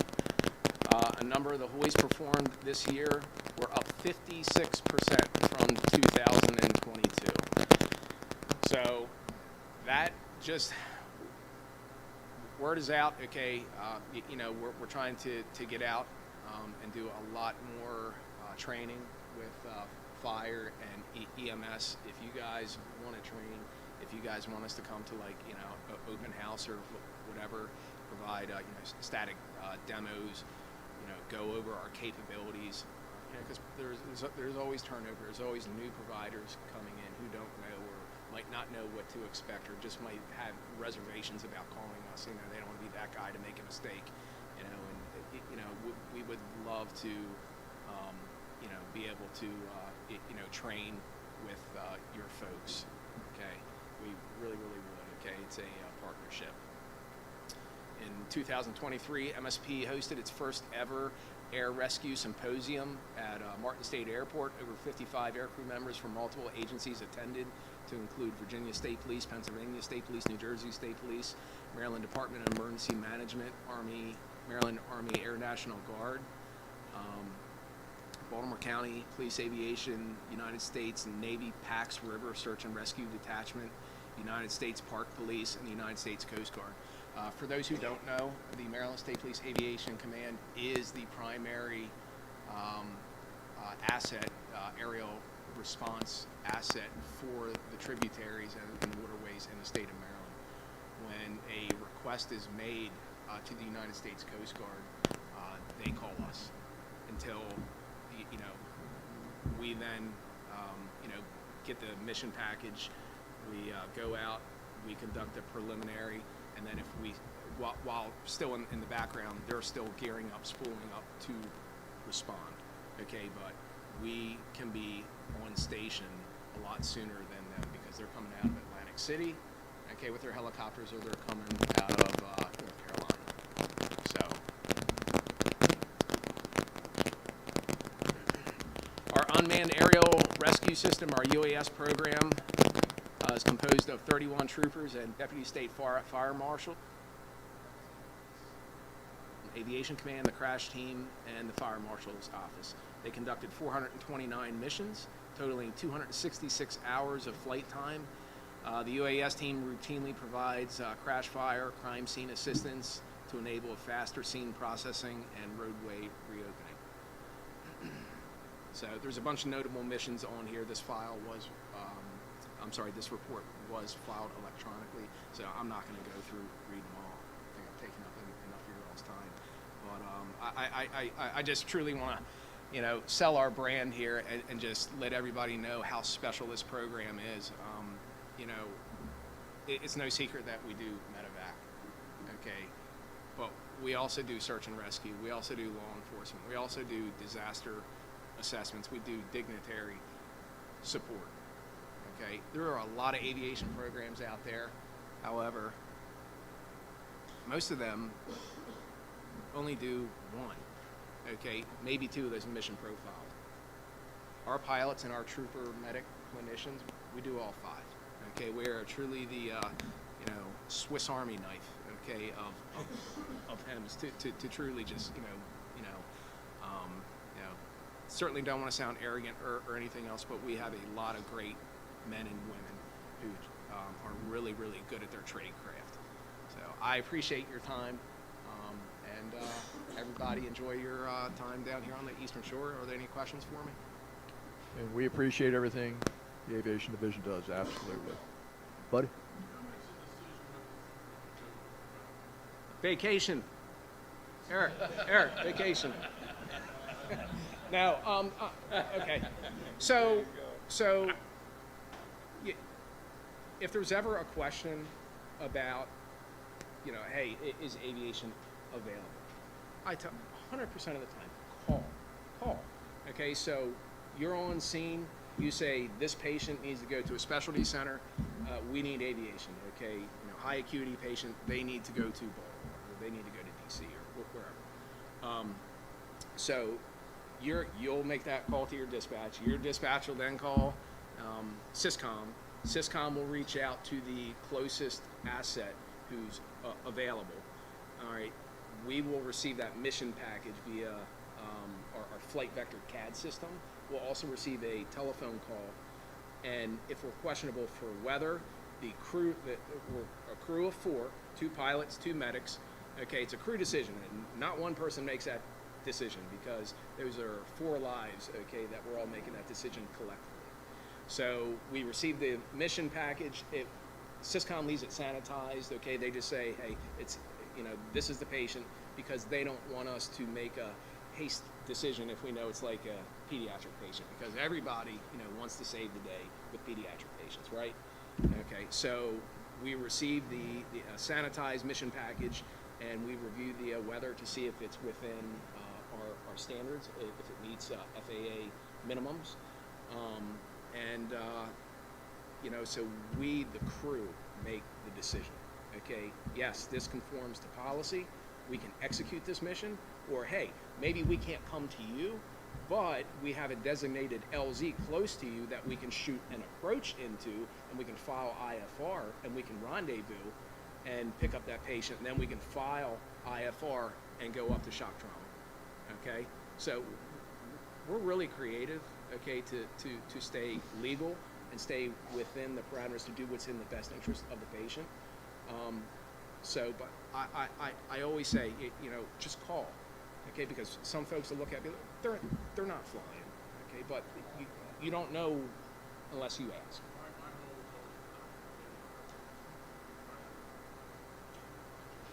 Sure. The other thing, sir, I want to say is thank you for your passion, because I obviously see it in your voice and the way you do it. Your program, as you say, is a great program. We're all very, very appreciative of what you all do every single day. Please pass it on to your colleagues. Yes, sir. Yes, sir. Absolutely. Thank you.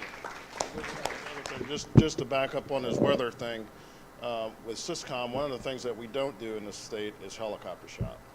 That's what creates mishaps. So Syscom is the ultimate authority of whether or not, if an asset's not available. So if we turn it down, they're not going to continue to try to find another aircraft. If we're down for weather, we're down for weather. So the ground providers need to have that in the back of their mind. We're not going to call MedStar. We're not going to call Delaware. We're not going to keep going down that chain. If they say they're down for weather, then we need to put the rubber on the road. That's what creates mishaps. So, yes, sir. So there are times that when we are down for either weather or maintenance, don't forget, we do have full blood. Okay, we've got 500 units of full blood in our pools at the section. There have been multiple times since May since we have the plus that we know that we're down, we hear something go off.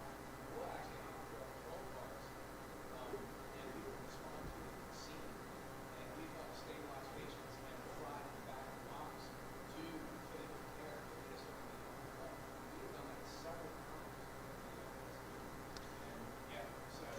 So you can still call and get those resources.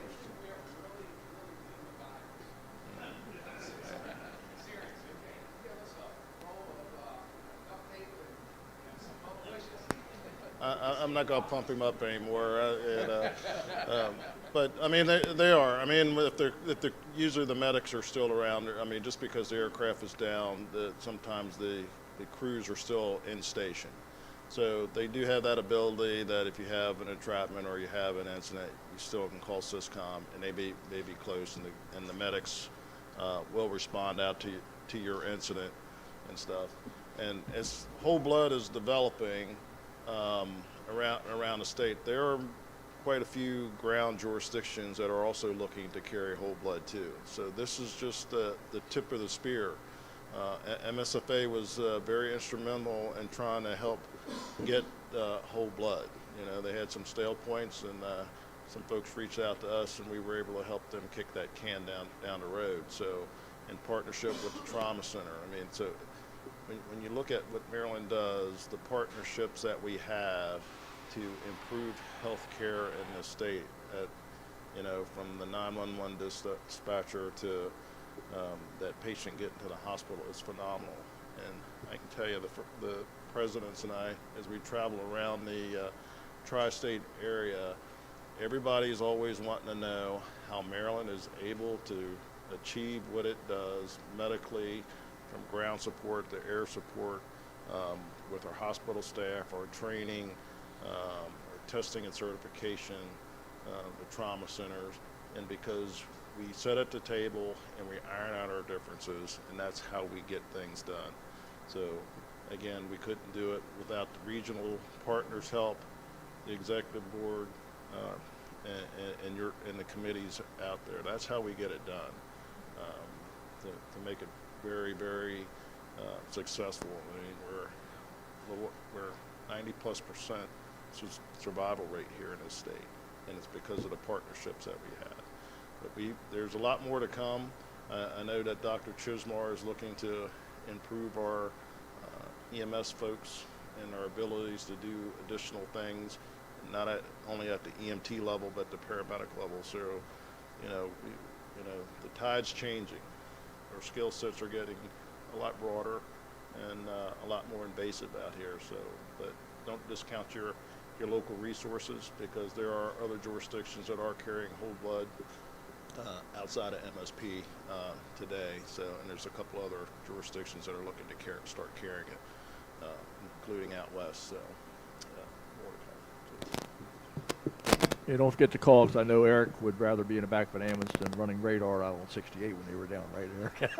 I thought I hadn't done that too. So. Okay, I'd like to move on. The doctor's not here yet, so we can go to shock trauma, Becky, and be followed by MIFRI.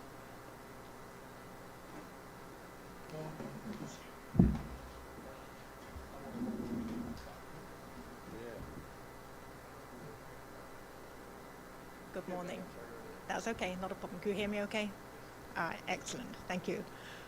Very proud to be part of such a great EMS system. It's really, yeah, the state is really something. So, I filed my report electronically. The report covers the first 2 quarters of FY24, and I'm just going to go over some of the highlights for you for the last quarter. So since October through December, we admitted 1,629 patients. That gives us to a total of 3,428 patients so far this fiscal year, which is a positive variance of 183, so a little bit ahead of where we were last year at the minute. Actual length of stay, we've seen a little bit of an increase in that, and we're working on trying to work out why that is going up. Obviously, the longer patients stay, the more problems we have downstream. Need to be able to get patients in, so working on why our length of stay is going up, and hopefully we'll bring that down shortly. The CCRU, they have also seen an increase in the amount of patients they're seeing. They have a positive variance of 68 so far this year. Inter-hospital transfers, we continue to work on this. We know we have some struggles in this area, trying to get all the patients in that need to come to us. We have several strategies that we're looking at the minute, and hopefully we'll have some better numbers on that moving forward. We have done very well with our capacity hours. We have those right back down again to where they were way before COVID time, so proud of the work we've done on that. Inter-hospital transfer volume, 16% of our transfers are coming from other trauma centers at the minute. So proud to be at the top of that system. OR volumes, so OR volumes are also up. We have a positive variance of 170 on that. And our clinic volumes also positive variance of 226. So we can see there's a whole lot more patients coming through to us at the minute.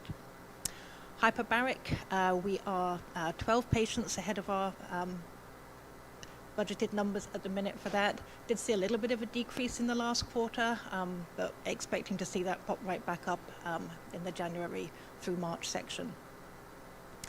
Looking at our numbers for that, we had 23 of our patients in HBO were inpatients and 76 were seen as outpatients.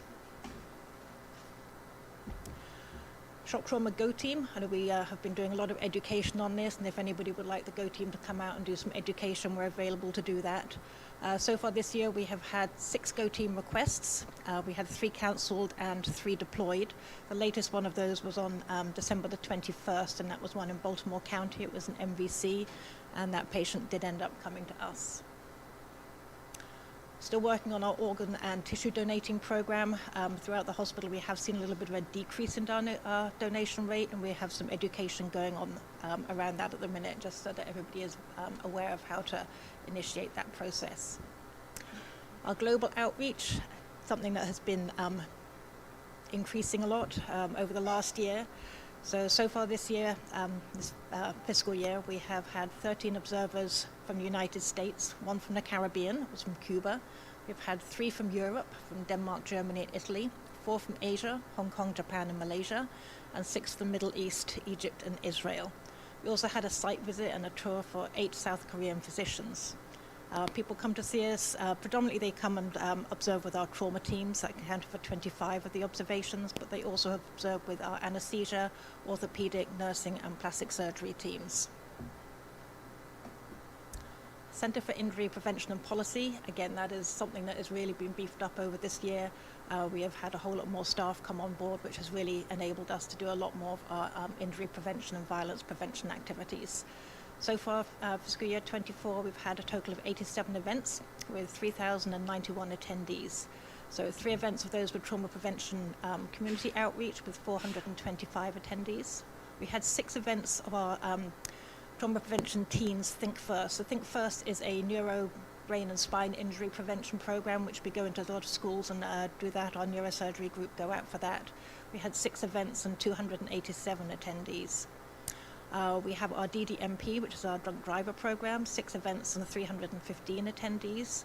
Stop the Bleed so far this year, we've had 45 events and 1,139 attendees. Opportunity there if anybody would like to partner with us, help us teach classes. We have classes all over the state, always looking for people to help us teaching classes. So reach out to us if you have any desire to assist with that. 14 events for our Minds of the Future. Those are our teens that are looking into going into healthcare. That's 792 attendees. Violence Prevention Program. Our Smart Kids, which is our Saving Maryland's At-Risk Teens. These are teens that are in probation services. They come down to shock trauma. We've had 6 events with 60 attendees for that. And our Trauma Survivors Network outreach, something that we had a little bit of a hiatus on following COVID, but that has been restarted successfully. We have a restructuring of that. We've had 7 events with 73 attendees. And a lot of those trauma survivors are also helping us with other initiatives that we have. They're partnering with us, helping us in our some of our prevention activities.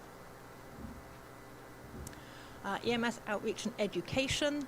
Our tours are going on. We've had a total of 7 tours of nursing students, some students from Japan. We've had 13 from Frederick County. They were 911 operators. We had 17 from Carroll County EMS, 4 from Taiwan, a surgical group, 26 from a biomedical program, and 10 from the Bumi Shriner members. Other educational activities. We've had ALS skills validation. We had 2 of those in November, both run for 4 paramedics in each class. The Wilderness Medicine Interest Group. Back in November also, 29 preventers, 3 paramedics and 26 physicians took part in an off-site wilderness setting. We also had our EMS conference that was run by our shock trauma EMS liaison group. We ran a EMS conference, best practices in trauma care. It was a half-day conference. It was attended by 55 EMS professionals, so that was a very successful day. And I think that is all I have. Happy to answer any questions. Thank you. Any questions for Becky Shock Trauma? Thank you so much for being here this morning. Thank you. Director Cox, MIFRI will be followed by MDEM. I don't believe is here today. So DNR and DNR, and then hopefully Dr. Delbridge here will do both that in the MS board and committee. Okay. Good morning, Director. Good morning, Mr. Chair. Some of the activities at MIFRI since the last executive committee meeting is bring up speed on the EMTB numbers. So they're still holding great, looking great. 89% pass rate after the second time, 68% at the first test. Down a little bit from the last time we reported, but that's nothing unusual. The semester had just started. We were just starting to see some classes test. And now that that semester is over with, they're finishing up testing now. So that number will fluctuate as we carry through until June or July, when all the programs get done testing. While I'm on the subject of EMT, new EMT research, I'm sure Dr. Delbridge will talk about this when he's here. I just wanted to let you all know that we've been in discussions with him. He actually had a long talk with myself and the Deputy Director Marlette down in the legislature last week, when we had some downtime, and he had communicated to us that he had heard some rumblings about some concerns about the new program, the way it's arranged, and having to do the training online. So we told him it'd be no problem for us to deliver it in an in-person manner, just like we do now with the current research program. So we're scheduled to go up and meet with him and his folks and, that are doing that, and my folks that are part of that, and then we'll hammer out a final decision how that works. But I don't think the new program will be anything difficult to implement. It's really not any different than what we have now. MIMS dictates, the medical director does what subjects need to be covered in that research cycle, and then we put training together for that. So I think it'll work out the same way, and including the skills checkoff that'll be there as part of the new program. But I'll let Dr. Delbridge elaborate on that, but just know that we'll be meeting with them to hammer out the final, how that will look. All right, budget. I just want to thank the partners real quick, and a special thanks to Chief Phillips, who's out of the room right now, but Bob and his team, and Jimmy Malone and them have done great value when we go down into the legislature to put together our budgets and testify with them, and the relationships that they have formed is very, very strong. So I'm glad to see that something is finally moving after 5 years. We've been down in that legislature for 5 years telling them about that MSAW fund, and it continued to get kicked down the road, kicked down the road, kicked down the road. So, but it looks like something will finally end up happening with that. So, pro board visits and IFSAC visits. I had at the last meeting told you those folks were in town, visited with us, and I'm happy to report we did get reaccreditation from both agencies for the next 5 years. So, no problems with any of the certification issues. Pearson VUE testing, 2,800 tests since we put those testing centers at the regions. And I mention that only because the new testing center out at Western Maryland in a new facility will be coming online as soon as a couple parts are received. And then no more will anyone that's taking classes up in Western Maryland have to travel any great distances to get to one of the Pearson VUE testing centers. So I think that putting those Pearson VUE testing centers in, and we working with our partners at MIMS and the EMS board chairman at the time, was of great help to fix the EMT problem that we had years ago, and the low testing and the low scores. You know, as you may recall, many folks because of the scheduling issues to get into some of them Pearson View testing centers, fighting with the beauticians and the barbers and the steam fitters and whoever else. You know, they just wouldn't go take the test. Passed the program, wouldn't go take the test to get certified. So, so there'll be one more coming online, and that'll be done. Vacancies at MIFRE, we're looking to fill the North Central Regional Training Center and the Lower Eastern Shore Regional Training Center coordinator positions. And we do have a logistics position, or what we call facilities managers, Timmy Delahanty's position, as Timmy will be retiring at the end of the month. So all these positions are open. If anybody's interested, just have them go up on the MIFRE website and get the information, and they can sign up.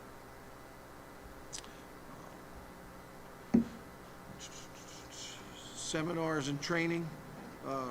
First up is the Maryland weekend at the NFA.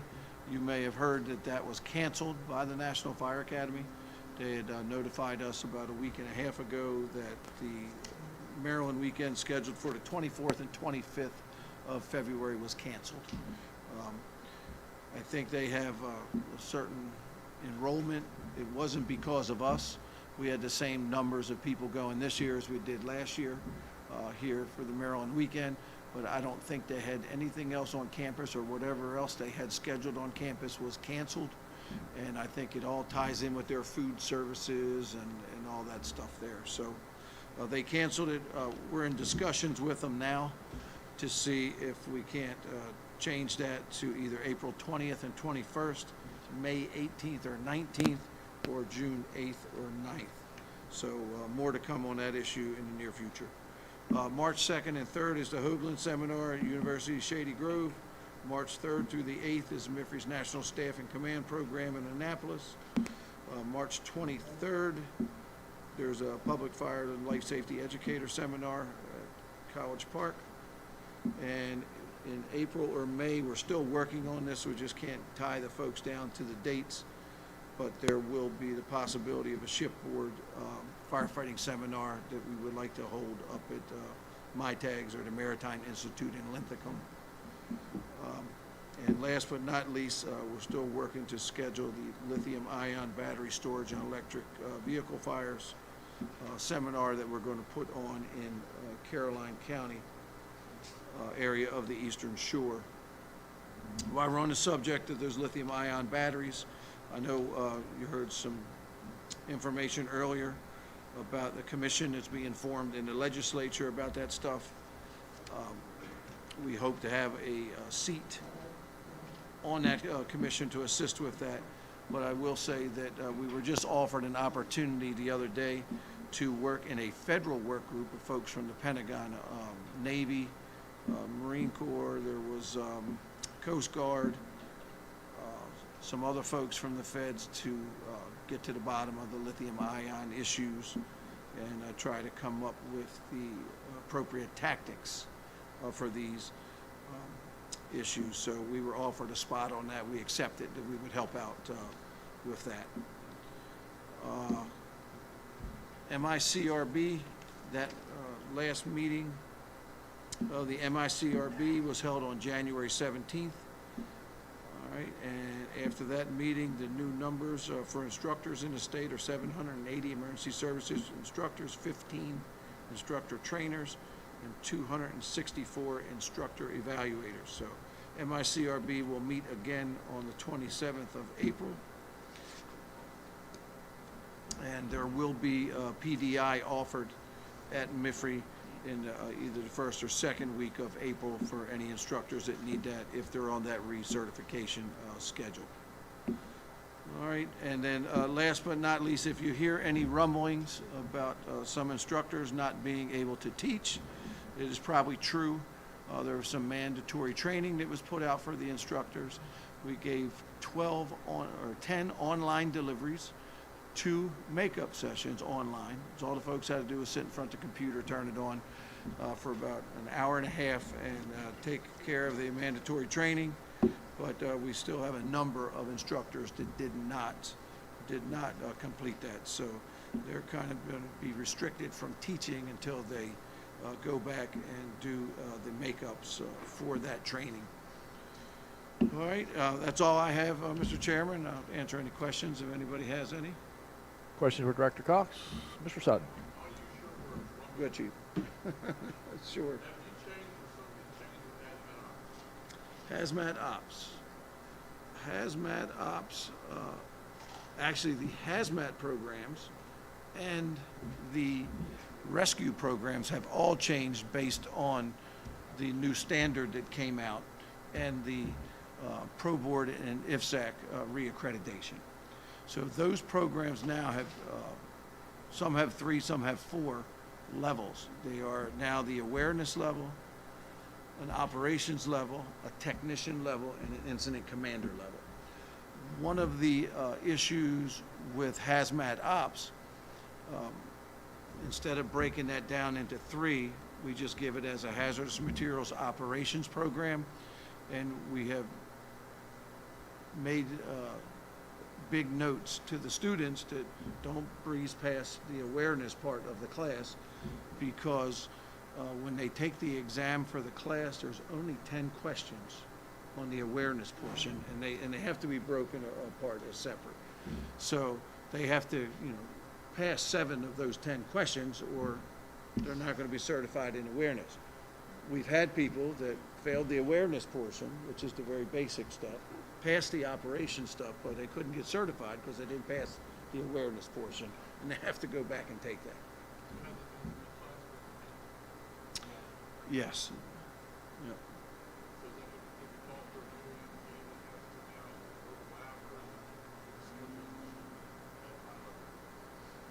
I don't think it's going to be any grave problem. It only increased by 4 hours, Steve?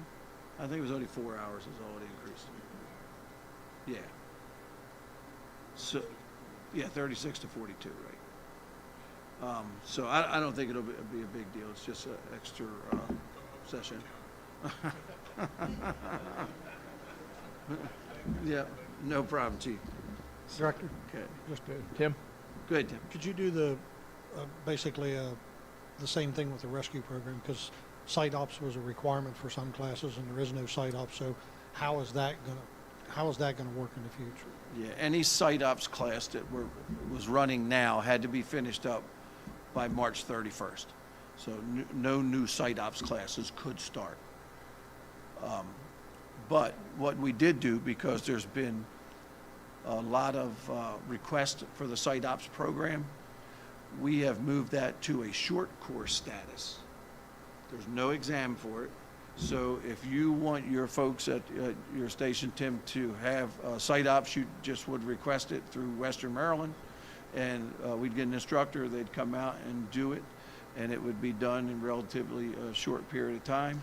No test, it's all practical, and that way they can still have the skills, but that changed with the new standard changes. So they won't be able to get Pro Board or IFSAC certification for it, and they will not be they won't need to take a test or go through any of that stuff anymore. Yes, that'll be going away. That'll become the awareness level and operations level of some of the rescue programs. Yep, same thing. Yep, the new standard made them go into awareness, operations technician, and incident commander. Same with the hazmat.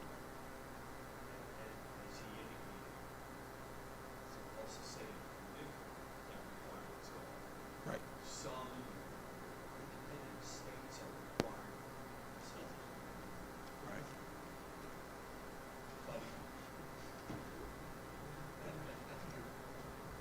Yeah. Yeah. So we didn't want to put our students through that. It changed. Everyone has to move to the new standard. But the site ops program is a really good program and a precursor to the old rescue programs. And we were still getting a lot of requests for it. And, we want to be able to give the customer what they need. So we immediately just said in one of the meetings, I asked, how hard would it be to let them keep doing the, site ops program? And, get rid of the test, get rid of all the other stuff, because it's all practical skills in the site ops. and it's good stuff. The other problem is when they change these standards, the publishers immediately kill the books. So it's hard to get the books. So I think that the site ops, we were making our own, just a little practical guide that we're putting together for that, or like a student guide for it. It's not a test, it just talks about, what they're doing, since we can't get the books for it anymore. Thank you, Mike. Any other questions for the director? Thank you, Mike. Okay, Thanks thank for coming you. down. Appreciate Greatly it. appreciate it. Okay, DNR.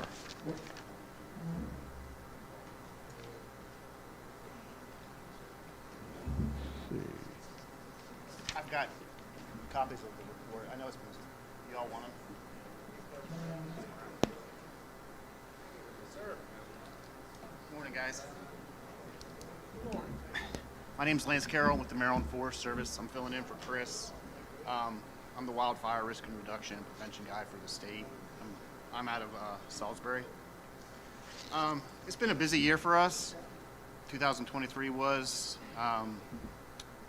Wildfires for acreage and numbers was up about 50%.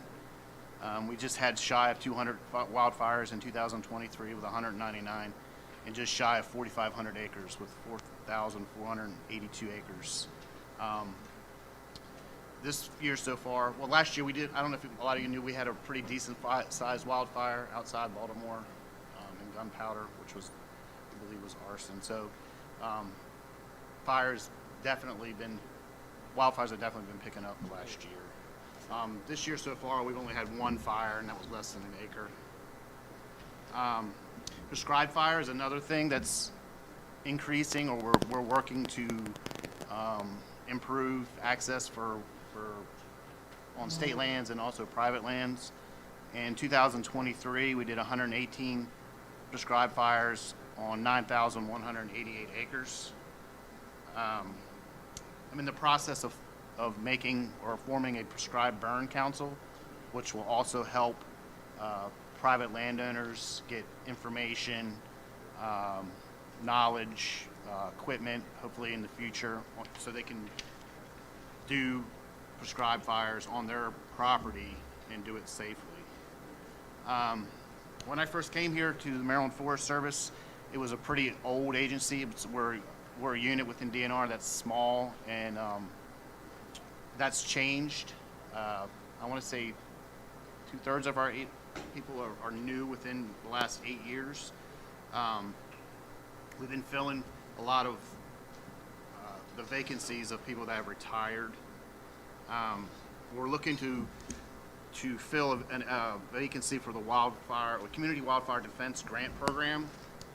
This program it's kind of new. It's through the federal government. It started in November of 2021. It's got $1 billion of federal funding in it. The person that's being hired is going to work for me, but the reason why this is probably important to you guys is there's grant money in there if there's fire departments that are rural that are interested in having dry hydrants.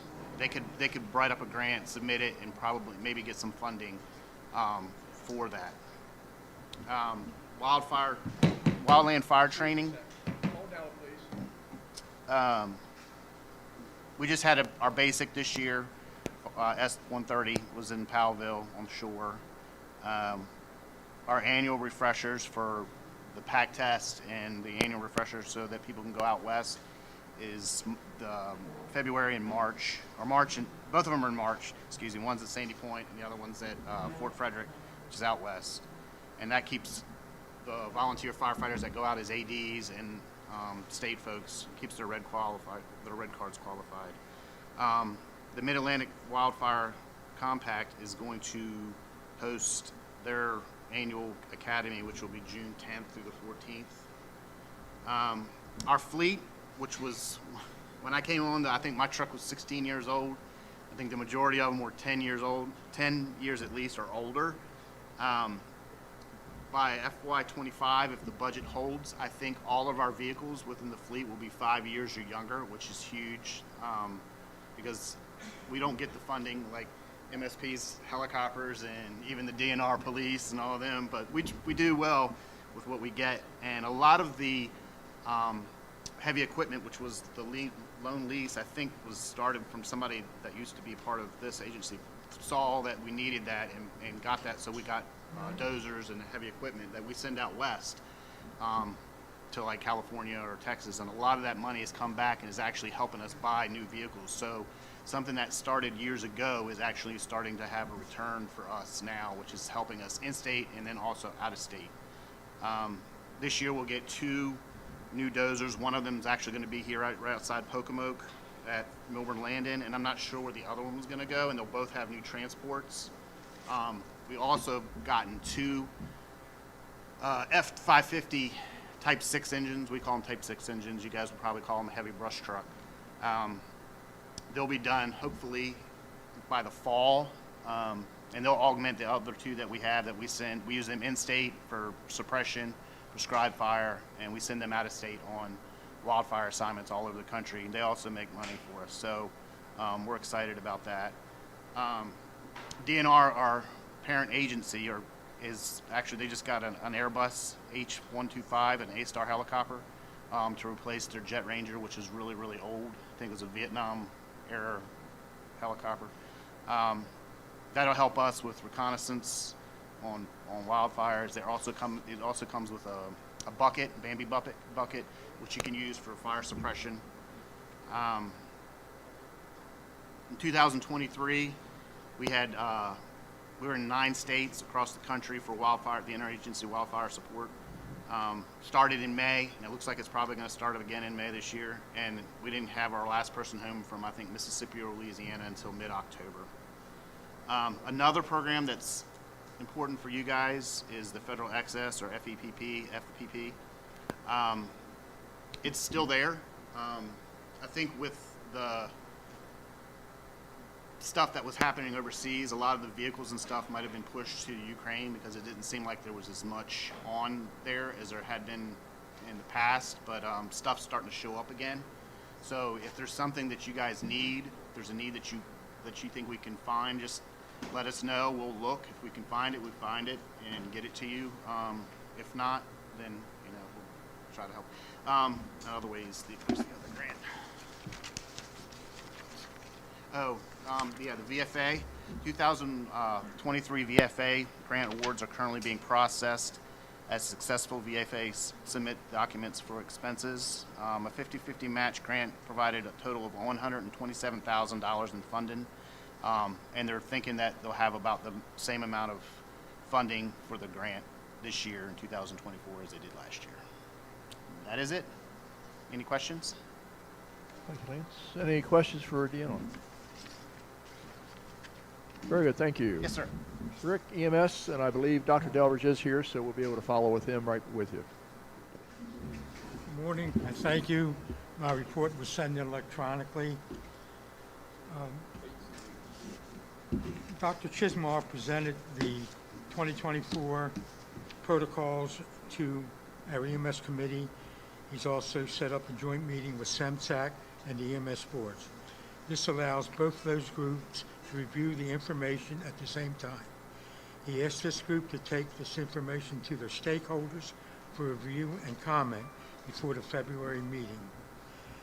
The proposed protocols were presented by a review committee, which consists of volunteer and career EMTs and paramedics, commercial services, 911, critical care nurses, and physician medical directors.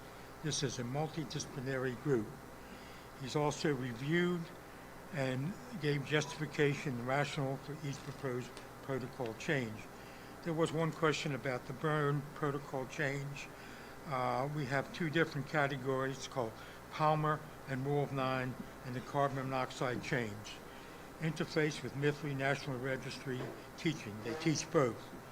But clinicians have been overstating the burn area, therefore an excess of fluid is given. Just put it together.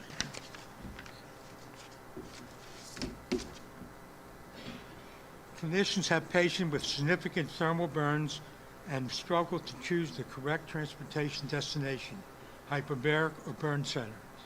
Dr. Chismar indicated he will review the registry and review instructor program.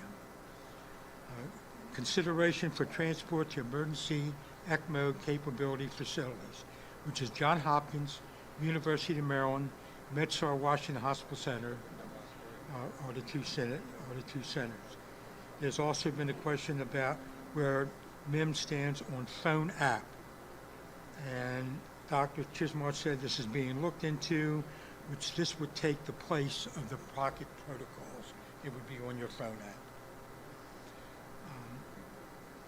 Dr. Chismar asked if there are any questions regarding proposed EMT renewal. Traditionally, you would use the 4 hours of trauma, 4 hours of medical, 4 hours of local, followed by 12 hours of skills session. Some chose the 24-hour active refresher. Some chose to participate in the jurisdictional skill competency. The new proposal is 20 hours of continuing education in various topic areas, taking hours for skill and didactic, bringing it closer to paramedic model and courage-rounded education. This will allow busy volunteers the ability to complete their education on their time using disruptive or remote education. MINS will now monitor clinicians' protocol update completion.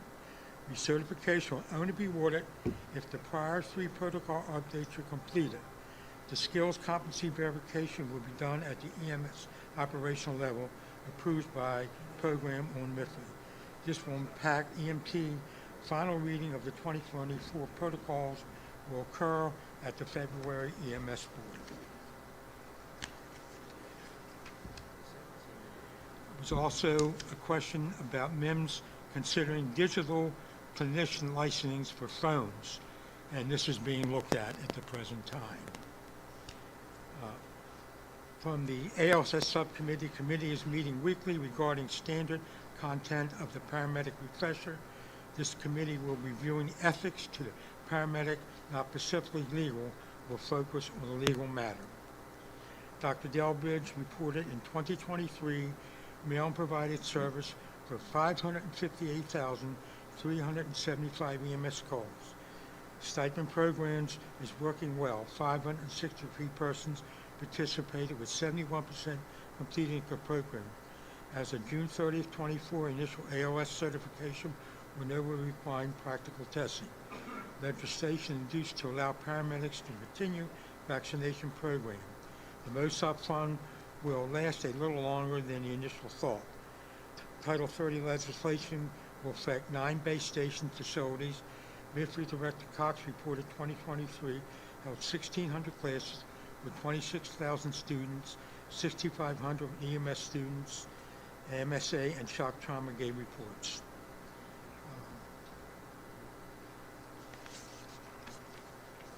You got the shock trauma and you got the MSA report.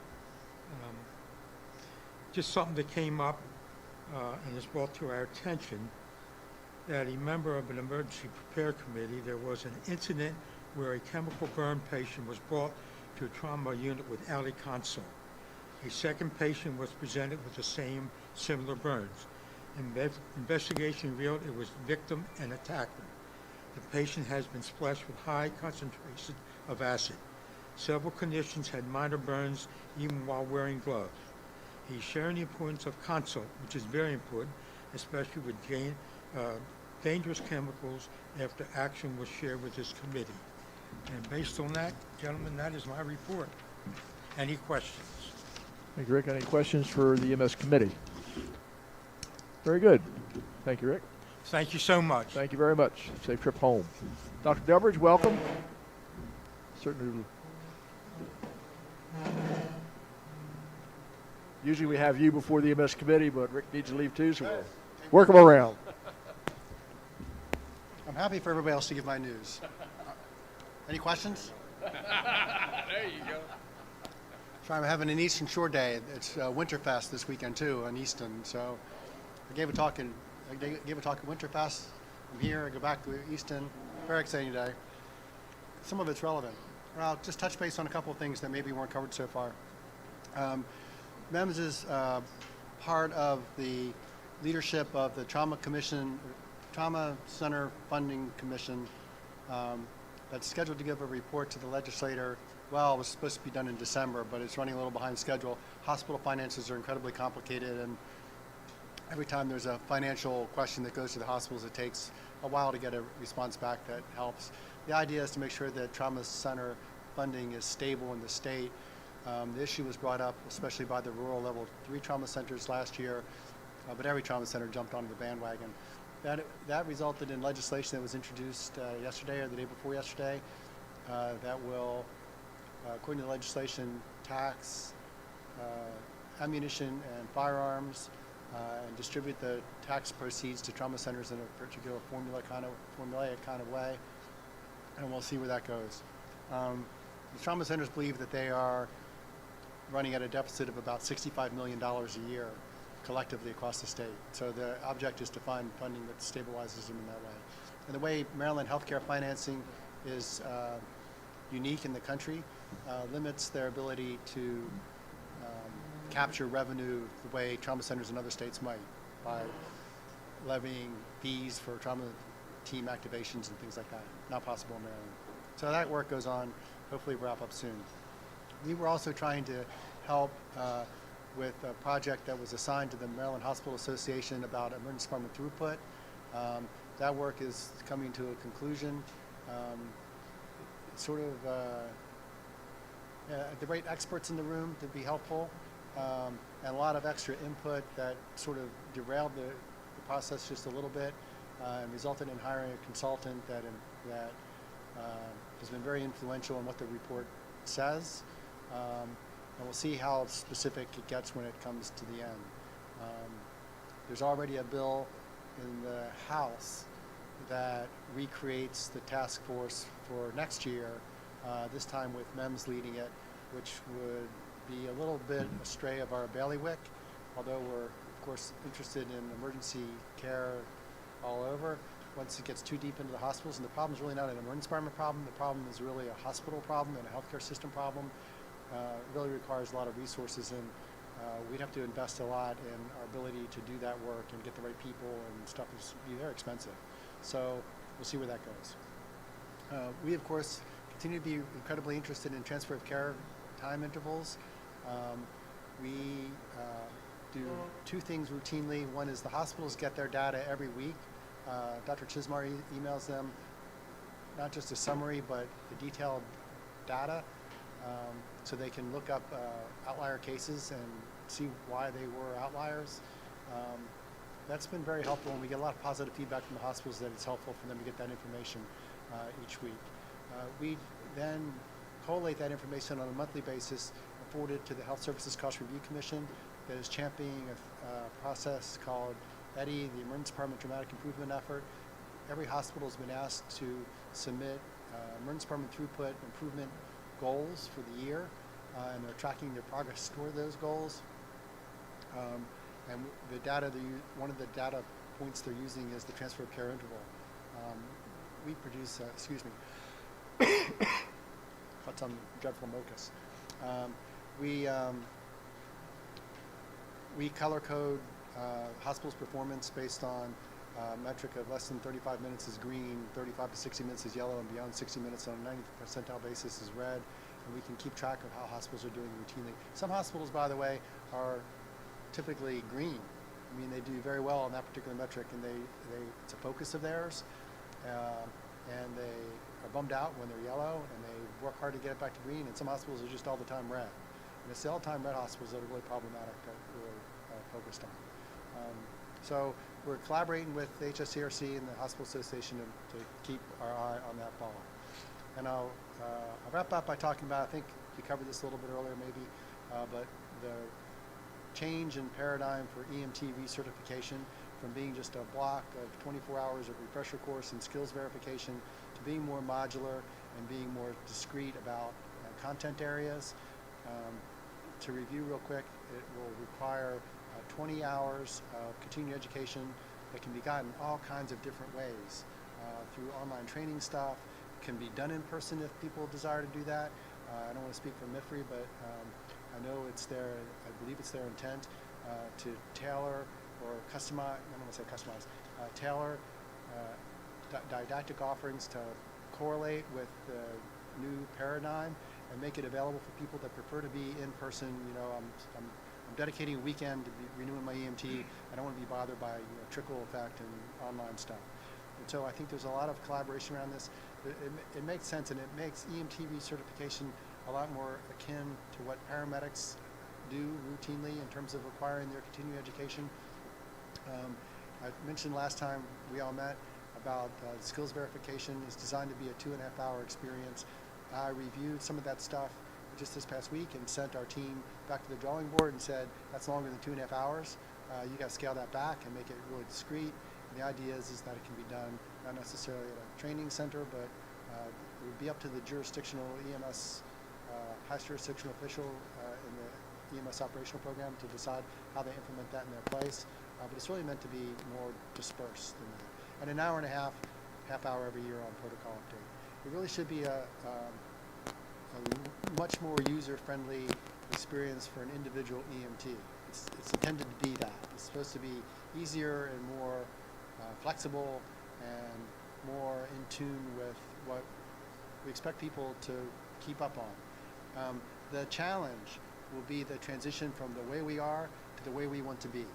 And so it is going to require us to do a lot of crosswalking of what people have already accomplished and in terms of preparing themselves to be recertified already. If somebody's been a go-getter, if somebody's supposed to recertify a year and a half from now and they've already done everything, we want to make sure that everything they've done counts toward what they have to do. And we want all of it to count, not like just, that doesn't count and this is no good, but this part's good. We want everything to count and be categorized into a place that gets them credit. If you were to ask me, and there's the regulation that this all applies to is gone through all the steps that it needs to go to, every step except the EMS board voting on it. And once the EMS board votes, it goes into effect approximately 15 days later. And so we have up until almost a year to put it before the EMS board before it becomes defunct and have to start all over again. And so the timing question is when to present to the EMS board and hope that they'll vote affirmatively and be able to put it all into effect. And the sort of the general world according to TED plan is to do that so that the group that recertifies on this July 31st will recertify in the old way, and the group that recertifies on January 31st of 2025 will be according to the new model. And again, our challenge is to be able to crosswalk everything that's been done for those people that they've accomplished up till now in the new way. And we're committed to doing that. Probably the biggest challenge will be ensuring that if people took a 12-hour skills verification class already, that's way more skills time than we intended to be, is to be able to map those skills things they've done to some conceptual topical areas that were required. So if you did 3 hours of CPR, that counts for cardiovascular, stuff like that. I gave this, I used the opportunity at Winterfest this morning when I was giving an EMS update, and there were, dozens of EMTs in the room, and we went through this, and I said, any questions? As I was going, they all nodded. I said, we're going to crosswalk. They said, I got a lot of nods, and when I got to the end, any questions? And there were none. So I interpret that as people are sort of processing and not going nutso, which is good. And I'm happy to try to answer any questions. Oh, I'm sure it'll take a little time and effort to I'm sure there'll be get nuts. through the whole cycle, but we'll get there. We always do. What, I think that it's reasonable. In my heart of hearts, I believe that the new way is better for an individual person than the old way is, and it's more consistent with how we think about continuing education and maintenance of certification in all kinds of other contexts. So it's going to be a better deal. The challenge is going to be getting from here to there. I'm sure there are going to be speed bumps. I think the MEMS commitment and what I've told our team is that we can't, when somebody hits a speed bump, they can't fall out of the car. I mean, that we have to be able to respond promptly and get people feeling good about the deal and moving on. And we need to be prepared to do that. And as long as everybody has that sense of awareness and are cool with the ride, I think the destination will be better on the other side. Thank you, Dr. Delbridge. Any other questions for Dr. Delbridge? Okay, Sir. Randy?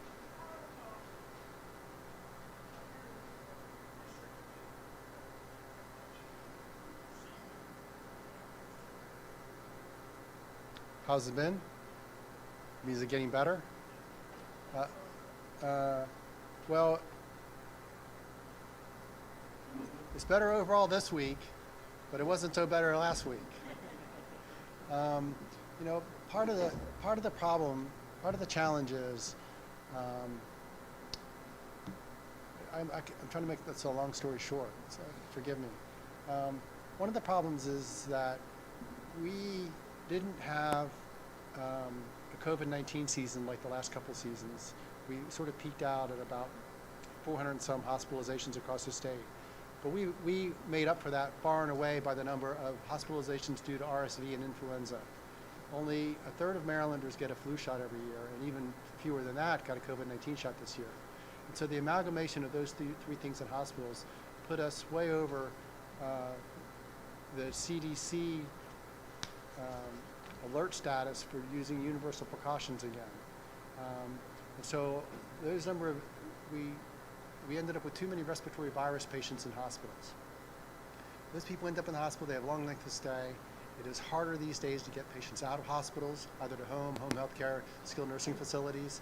That backs up in the emergency department. We saw record-breaking numbers of boarding patients in the emergency department back at the end of December, beginning of January. So there are a few more than 2,000 emergency department treatment spaces across the state. You take all the hospitals as an amalgam.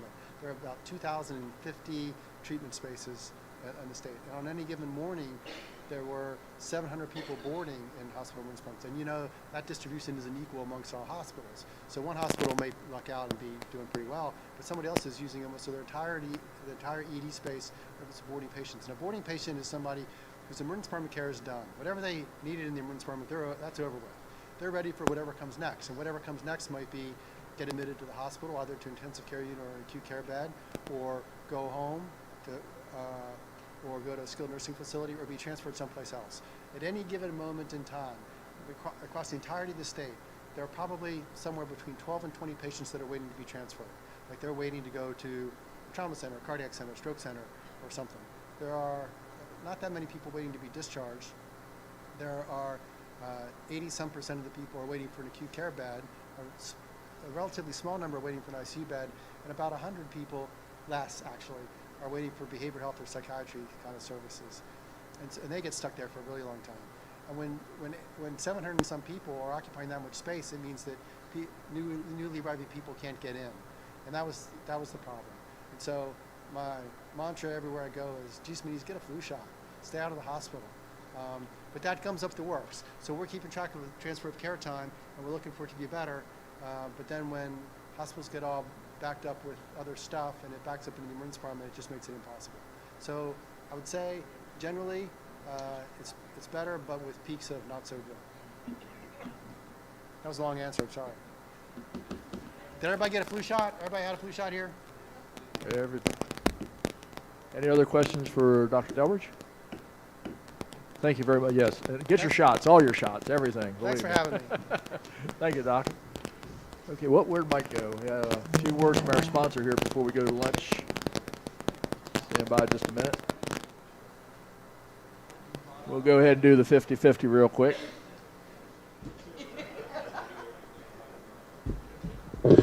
Hi, everyone. I want to thank you for your donation. The winner gets, I think it's $165. Yep, 165. So the winning ticket is 599-0882. 0882. 559-0882. 0882. Everybody check your tickets. Nobody? 599-0882. 599-0882. Going once. Doyle Cox. Whoa! Is it Kathy's or yours? If it's Kathy. Kathy. Okay, Kathy Cox. She can have it. Okay, before we adjourn, Mike Dean would like to say a few words from our host company. Couple announcements for lunch. Of course, lunch will be next door. I have opened up the first door to the left as you exit this building. Anybody wants to take a tour of the station is welcome to walk through and look at the apparatus during your lunch break. The fire trucks are still sitting on the table, and they are running low on fuel. If you feel so inclined you want to contribute to the cause, we appreciate it. Thank you. In other words, there won't be a separate little basket at the end, so hit the fire trucks. Chaplain? Please join me in prayer. Almighty God, as we take this moment to fellowship and share the bread with each other, Father, we just ask you bless this food and bless those who have prepared it. We ask this all in your Son's name. Amen. Stand in recess till 1 p.m.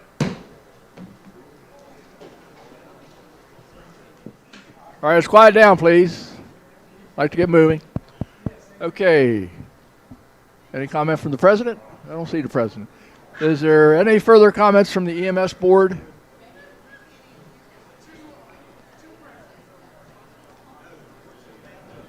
Any of the presidents have a comment to start? It is. Yeah, we got a lot. There we go. Is that better? No. Yeah. For some reason, I got right up to it. It's working, but not very loud. I can hear it. It's all right. We got a first vice president. That's why we got 3 presidents. Mr. President, do you have any comments to start the meeting? There he is. If he ain't here, they're supposed to go to the next one. Any comments to start the meeting, Mr. President? Glad we ain't in an airplane. I bet we're a crash. Nope, I really don't have anything. Welcome back. Hope everybody had a good lunch. Again, thanks to the Pocomoke Fire Department for lunch. It was great. So, a round of applause for them. So, I will turn it over to you, Chip. Okay, is there anything further from the EMS board? That's the one in the area that we did not cover specifically.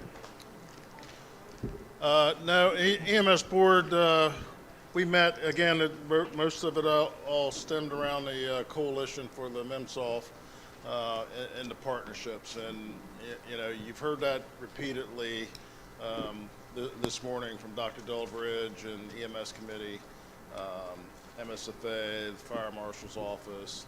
I mean, legislatively, we really have a strong presence. I can't echo that enough.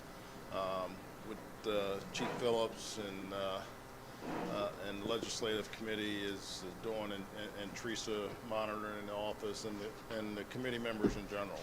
They're really doing a bang-up job for our interests down there, and tracking stuff, what we do.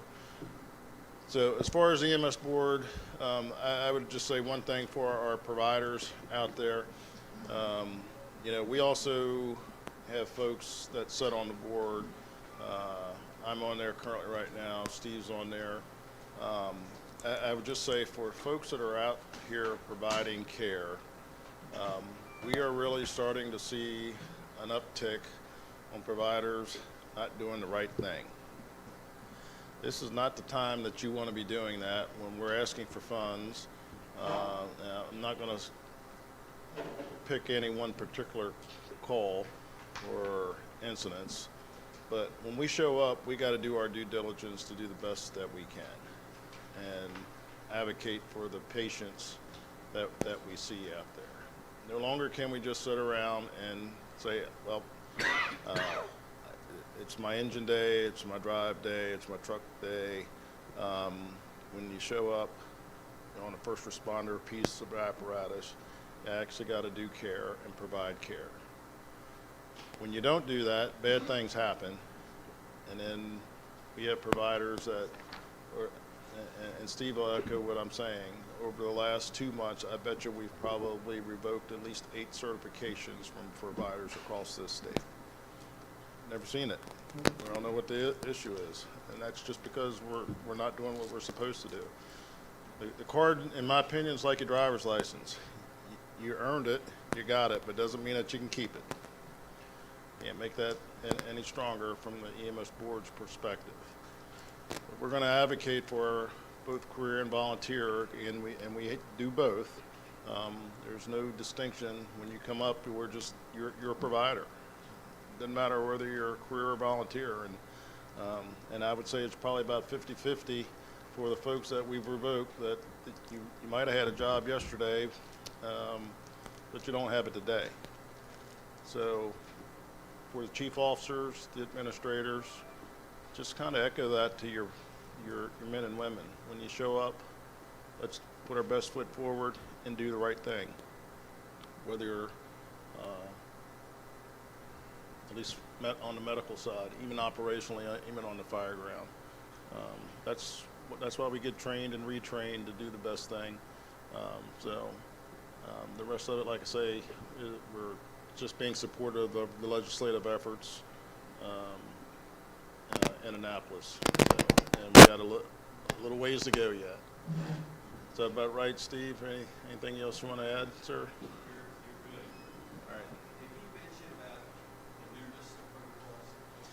Yeah, EMS board, I don't think Dr. Delabridge did, but Rick did. The EMS board just approved the new protocols, so they should be coming out. I think a lot of us are used to the pocket guides for those folks that are actually riding the ambulances and the medic units. Eventually, those are all going to go away because they're just getting too expensive to print. So everybody's got a cell phone. iPhone, Android, whatever you're using. Skip's probably still using the tablets over here, but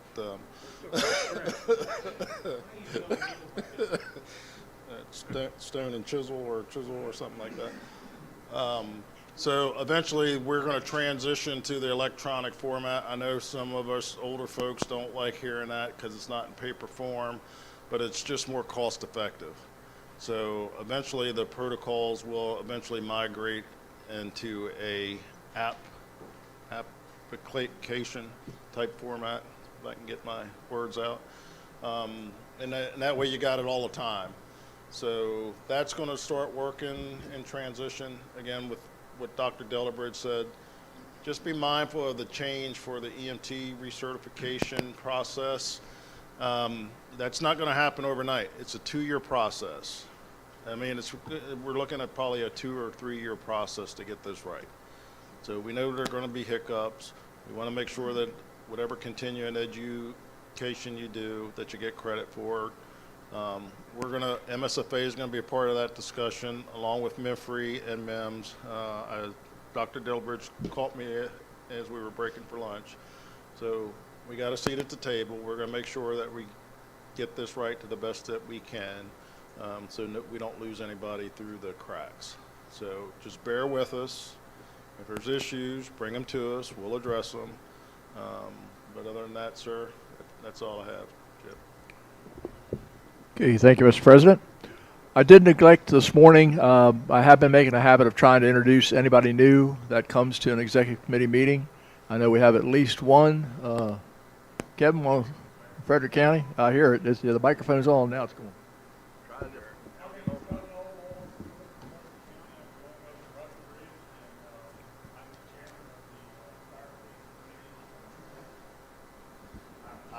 I know you don't want that, but there you go. So, can you hear me? All right. My name's Kevin Obel. I'm from northern Frederick County. I'm a member of Rocky Ridge Volunteer Fire Company for 42 years, and I'm also the chairman of the State Fire Police Committee. So. Okay, welcome, Kevin. Glad to have you. Other new ones? And I think Jared was over here. Who knew? Oh. Last call for the blue slips. Okay. Teresa has asked for anybody else?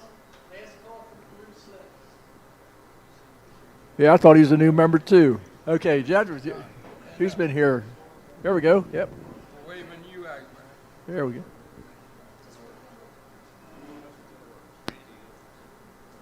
Mr. Chairman. Who called? Mr. Vice President, go ahead. Mr. Chairman, just one addition to the list this morning. Past President John Denver came in this morning, 2012, 2013. I'd like to welcome him. Okay. Thank you, Mr. President. Welcome, sir. Morning or afternoon. I'm Jared Johnson. I'm a commissioner on the Maryland State Fire Prevention Commission and a member of the Stockton Volunteer Fire Company. So thank you for having me. Congratulations for going on the commission, and thank you for coming and participating, and hope to see you at the next meetings. Thank you, Jared. Thank you. Any other new members? Thank you, Jared. Give me a hand. Glad to see 2 new people. That's great. We've got to build on, at least multiply next time by 2 so we can get 4, okay? Keep moving forward. That's right. Get some youth in here and some new people. Okay, is there anything else under any of the ALS, EMS subcommittees that we missed? Did not get a report or need to report. Okay, moving into Transportation Branch. Transportation Committee, I know Wayne's not here. Billy, got anything?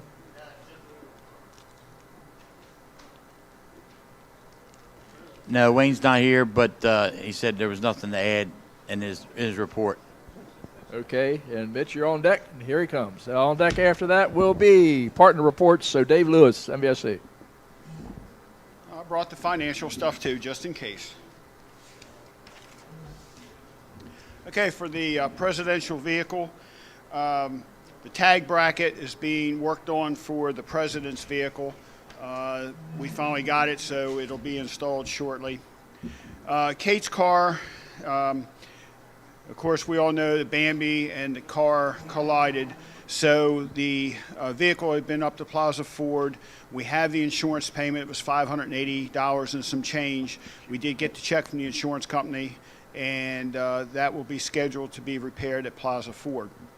While we have the vehicle, the emergency equipment, the lights and all are going to be installed in it, along with the radio, which will come out of the one that we had auctioned off, and past President Cox had won that bid. And then we'll also be putting the decals on it while we have it up there. Anything else, Steve? I think that was it.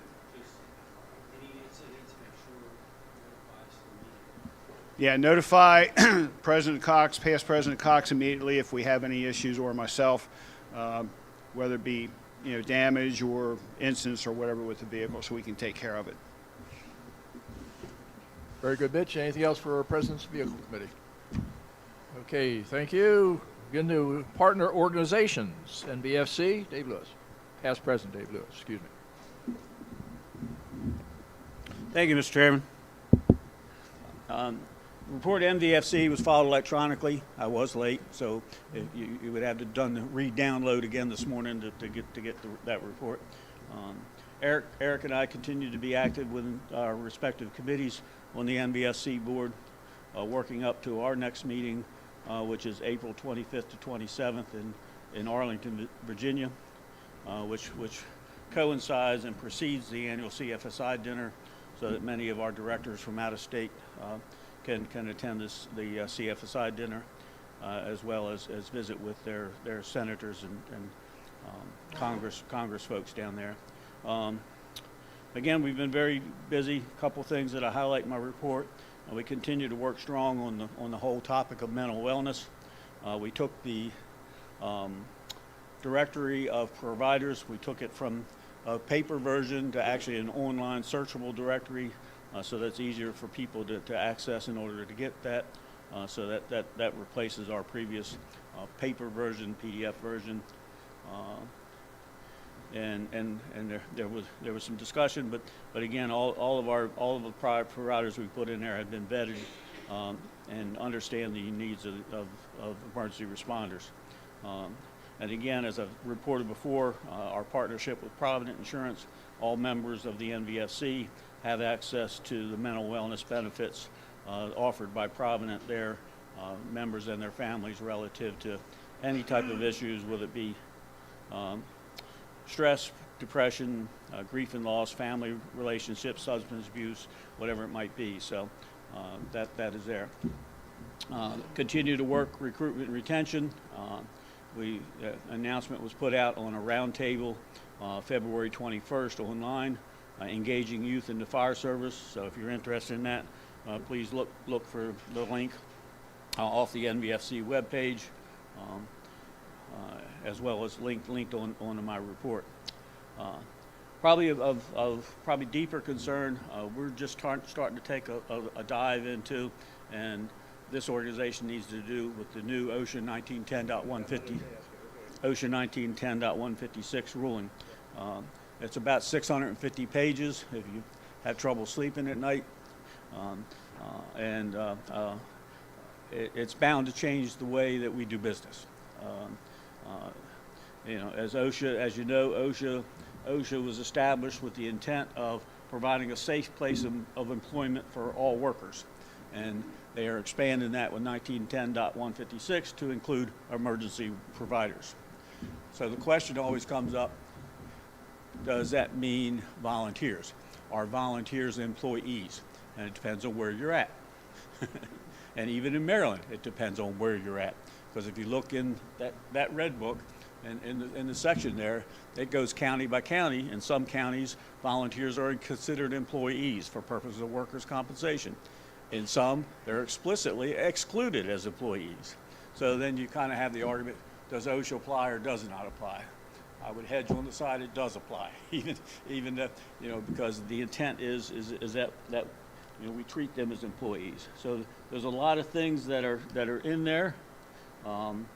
We had the benefit of sitting in on a webinar that New England OSHA did, but they kind of opened it up to everybody, and there were several hundred of us on from around the country, not just New England, where they kind of went through a lot of those. So the link is in my report. You can go there and you can actually get a copy of their PowerPoint as well as a copy of the 650-page ruling. So there's a lot of things that have expanded. One of the things is that they did is that they incorporated by reference 22 NFPA standards. So whether you say you pay attention to the NFPA standards or not, the fact that they have been incorporated by reference put you some binding requirements to those NFPA standards, and that's all in that briefing there. Will it be facilities? Will it be equipment? Will it be apparatus? Will it be your PPE? So again, let's just say, for instance, incorporating NFPA 1971, which covers your turnout gear, and we all argue about this whole 10-year rule on turnout gear. If I'm injured and I happen to be wearing a turnout coat that's 15 years old, OSHA could come in and fine my department for providing me inferior gear, which does not there. So there's a lot to be had. It was expected that in the Federal Register, January 31st, which just passed, the interim ruling would be issued. It did not happen, so we pretty much are expecting that any day. That opens up a 90-day comment period. I know that MVSC is trying to put together some issues that we believe affects the volunteer fire service across America. It would be good for, I guess I'll point back to Chip, since he's chair of the risk management committee for MSFA, to kind of look at that too, and kind of look at that. So we are waiting for that. I would encourage you, if nothing else, go on to that New England link that I provided. You can look at the PowerPoint. You actually can play back the webinar. It was about an hour and a half webinar, and you can kind of play that back as they went through and discussed that. So I'll pause there for a second. This is nothing new. This started about 4 or 5 years ago. Yes. We originally started working on this, and it kind of went down, and it was anticipated it could wind up back. And the bottom line is, I think as Dave referred, what they're doing is taking the NFPA standards and making them law. I mean, if you write it down to it, that's a lot of the basic is what you always said. Well, it's a standard, it's recommended.